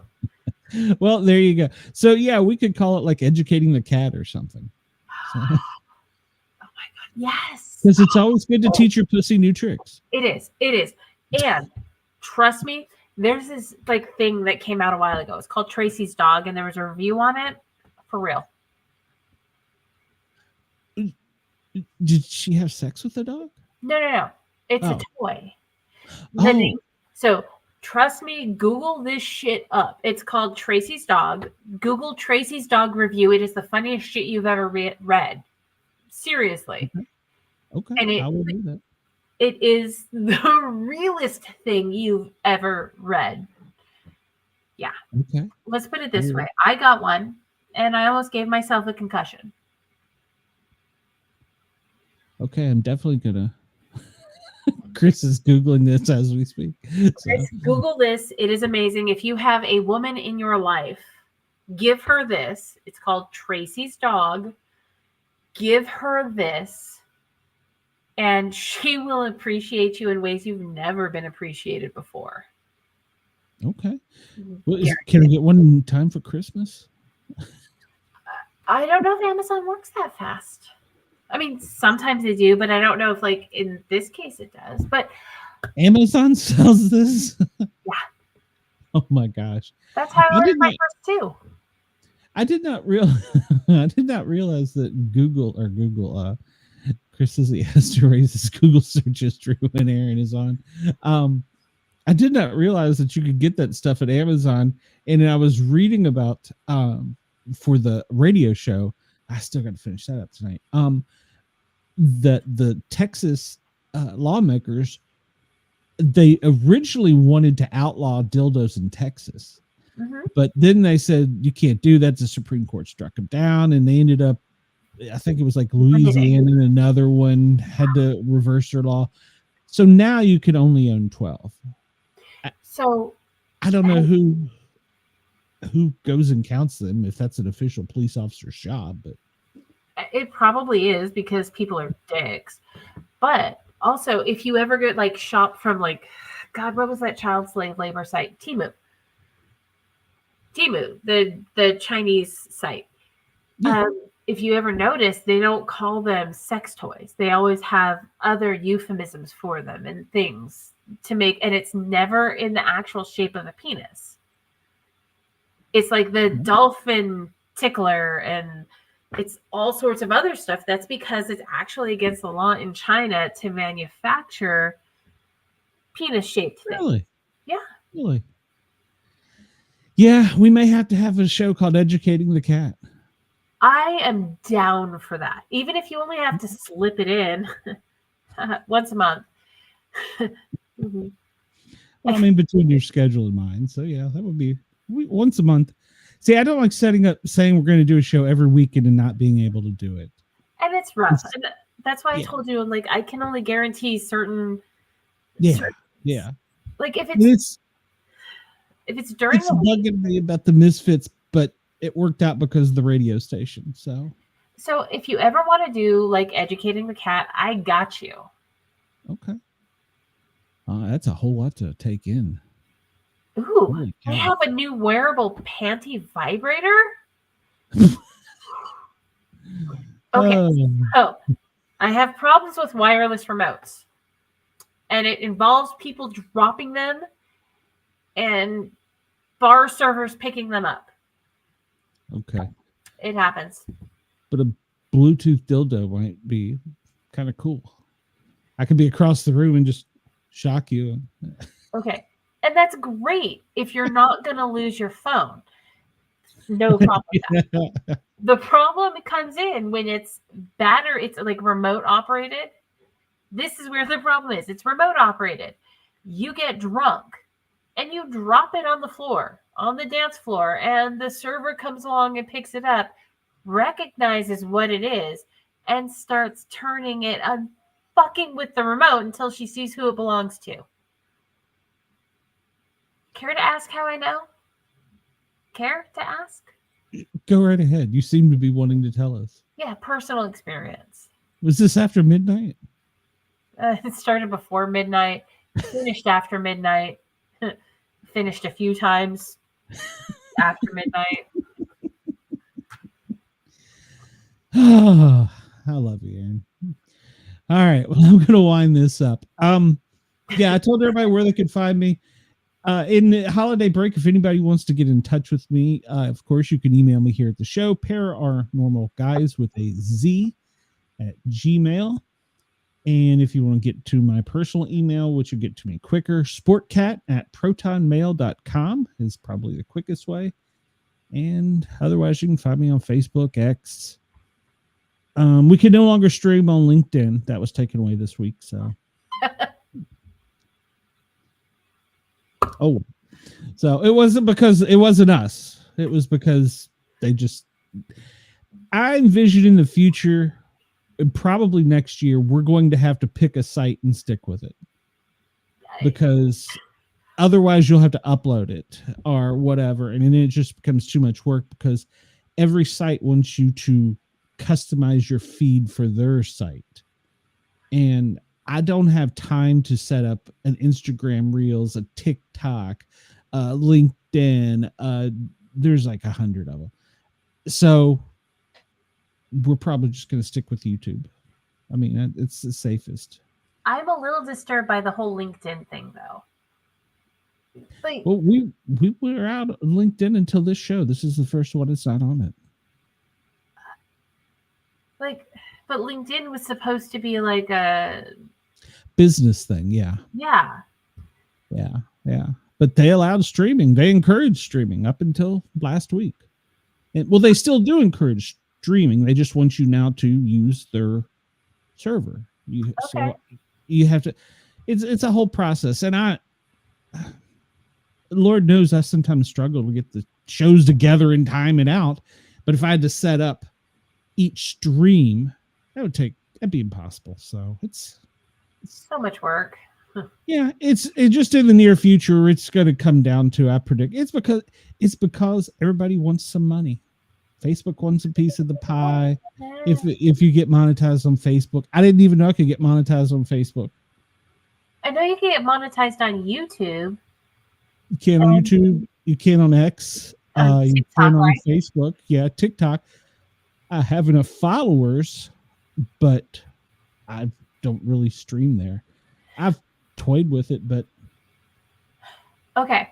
So I'm just running this by you. Like, if I send out messages to all of my favorite authors and tell them that we're interested in doing a show on fairy porn, would you be down for that? absolutely. Okay. I know Shay would be. Like, Shay, like, if Shay was on shift, I would take, she would probably take the time off to do this. If I was on shift, I would take time to do a fairy porn thing.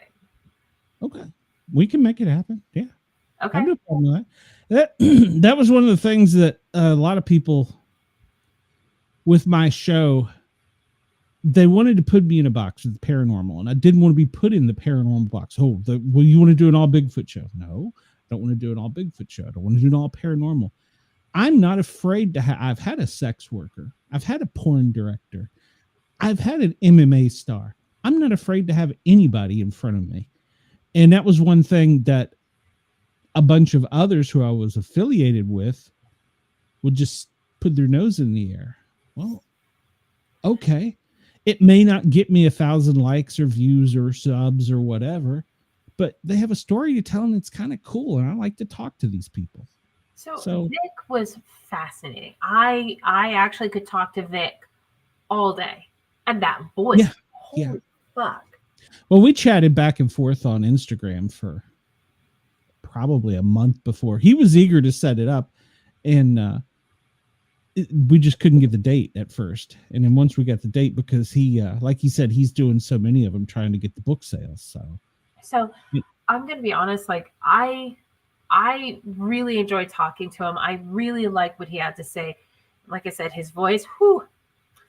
So I'm going to go look it up on Audible, and I'm going to probably listen to it and maybe, let me know. Well, let me know about that too. But one of the things that I don't take video. Okay. One of the things I found interesting about the interview with Vic, and I've met a lot of producers and directors.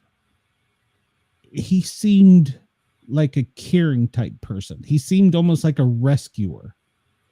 And I really enjoyed that he took the time to think about the people. It wasn't just, go smile, whatever, cut, and that to me, especially in that business being as intimate, I've been on set. I've been on Marvel movie set. I've been on the Avengers set and seen how the producers and directors and the PAs treat their people.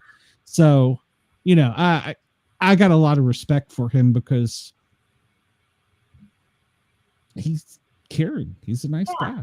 And that's one of the reasons I asked him. I'm like, okay, so, would you consider coming back as an agent, as a representative for these people? And the reality is, as much as I hate to say it, the actual scripted porn industry it's leaving because there's so many people who can pick up their phone and take a shot of a dick entering their pussy and call it done and put it up there and make money from it. Yep. And hey, I think we're going to get back into the same problem again with there being, people that shouldn't be, whether they're underage, whether they, for whatever reason, legality wise. I think we're going to get right back into that. Absolutely. And I wanted to ask, but he kind of touched on it. I was like, I wanted to know what the impact of OnlyFans was. Like, at the end of the day, OnlyFans must have had a major impact from a business perspective on the porn industry. I was waiting in line to pick up kids from school. Okay, it was an elementary school, and I was behind an SUV that had a follow me on OnlyFans with a tag on the back. And I'm sitting here in line. And keep in mind, like, I'm pretty, I'm like, what's OnlyFans? This is a few years, it was like right before COVID. I'm like, what's OnlyFans? Because I don't follow a lot of shit. I do my own thing. I live in my own brain. My brain is its own thing. So it's like OnlyFans. I'm like, it's not a porn site. So I come home and I tell Bob about it, and he's all, holy shit.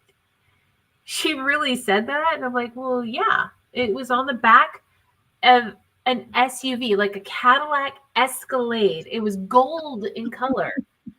And it was That's like great.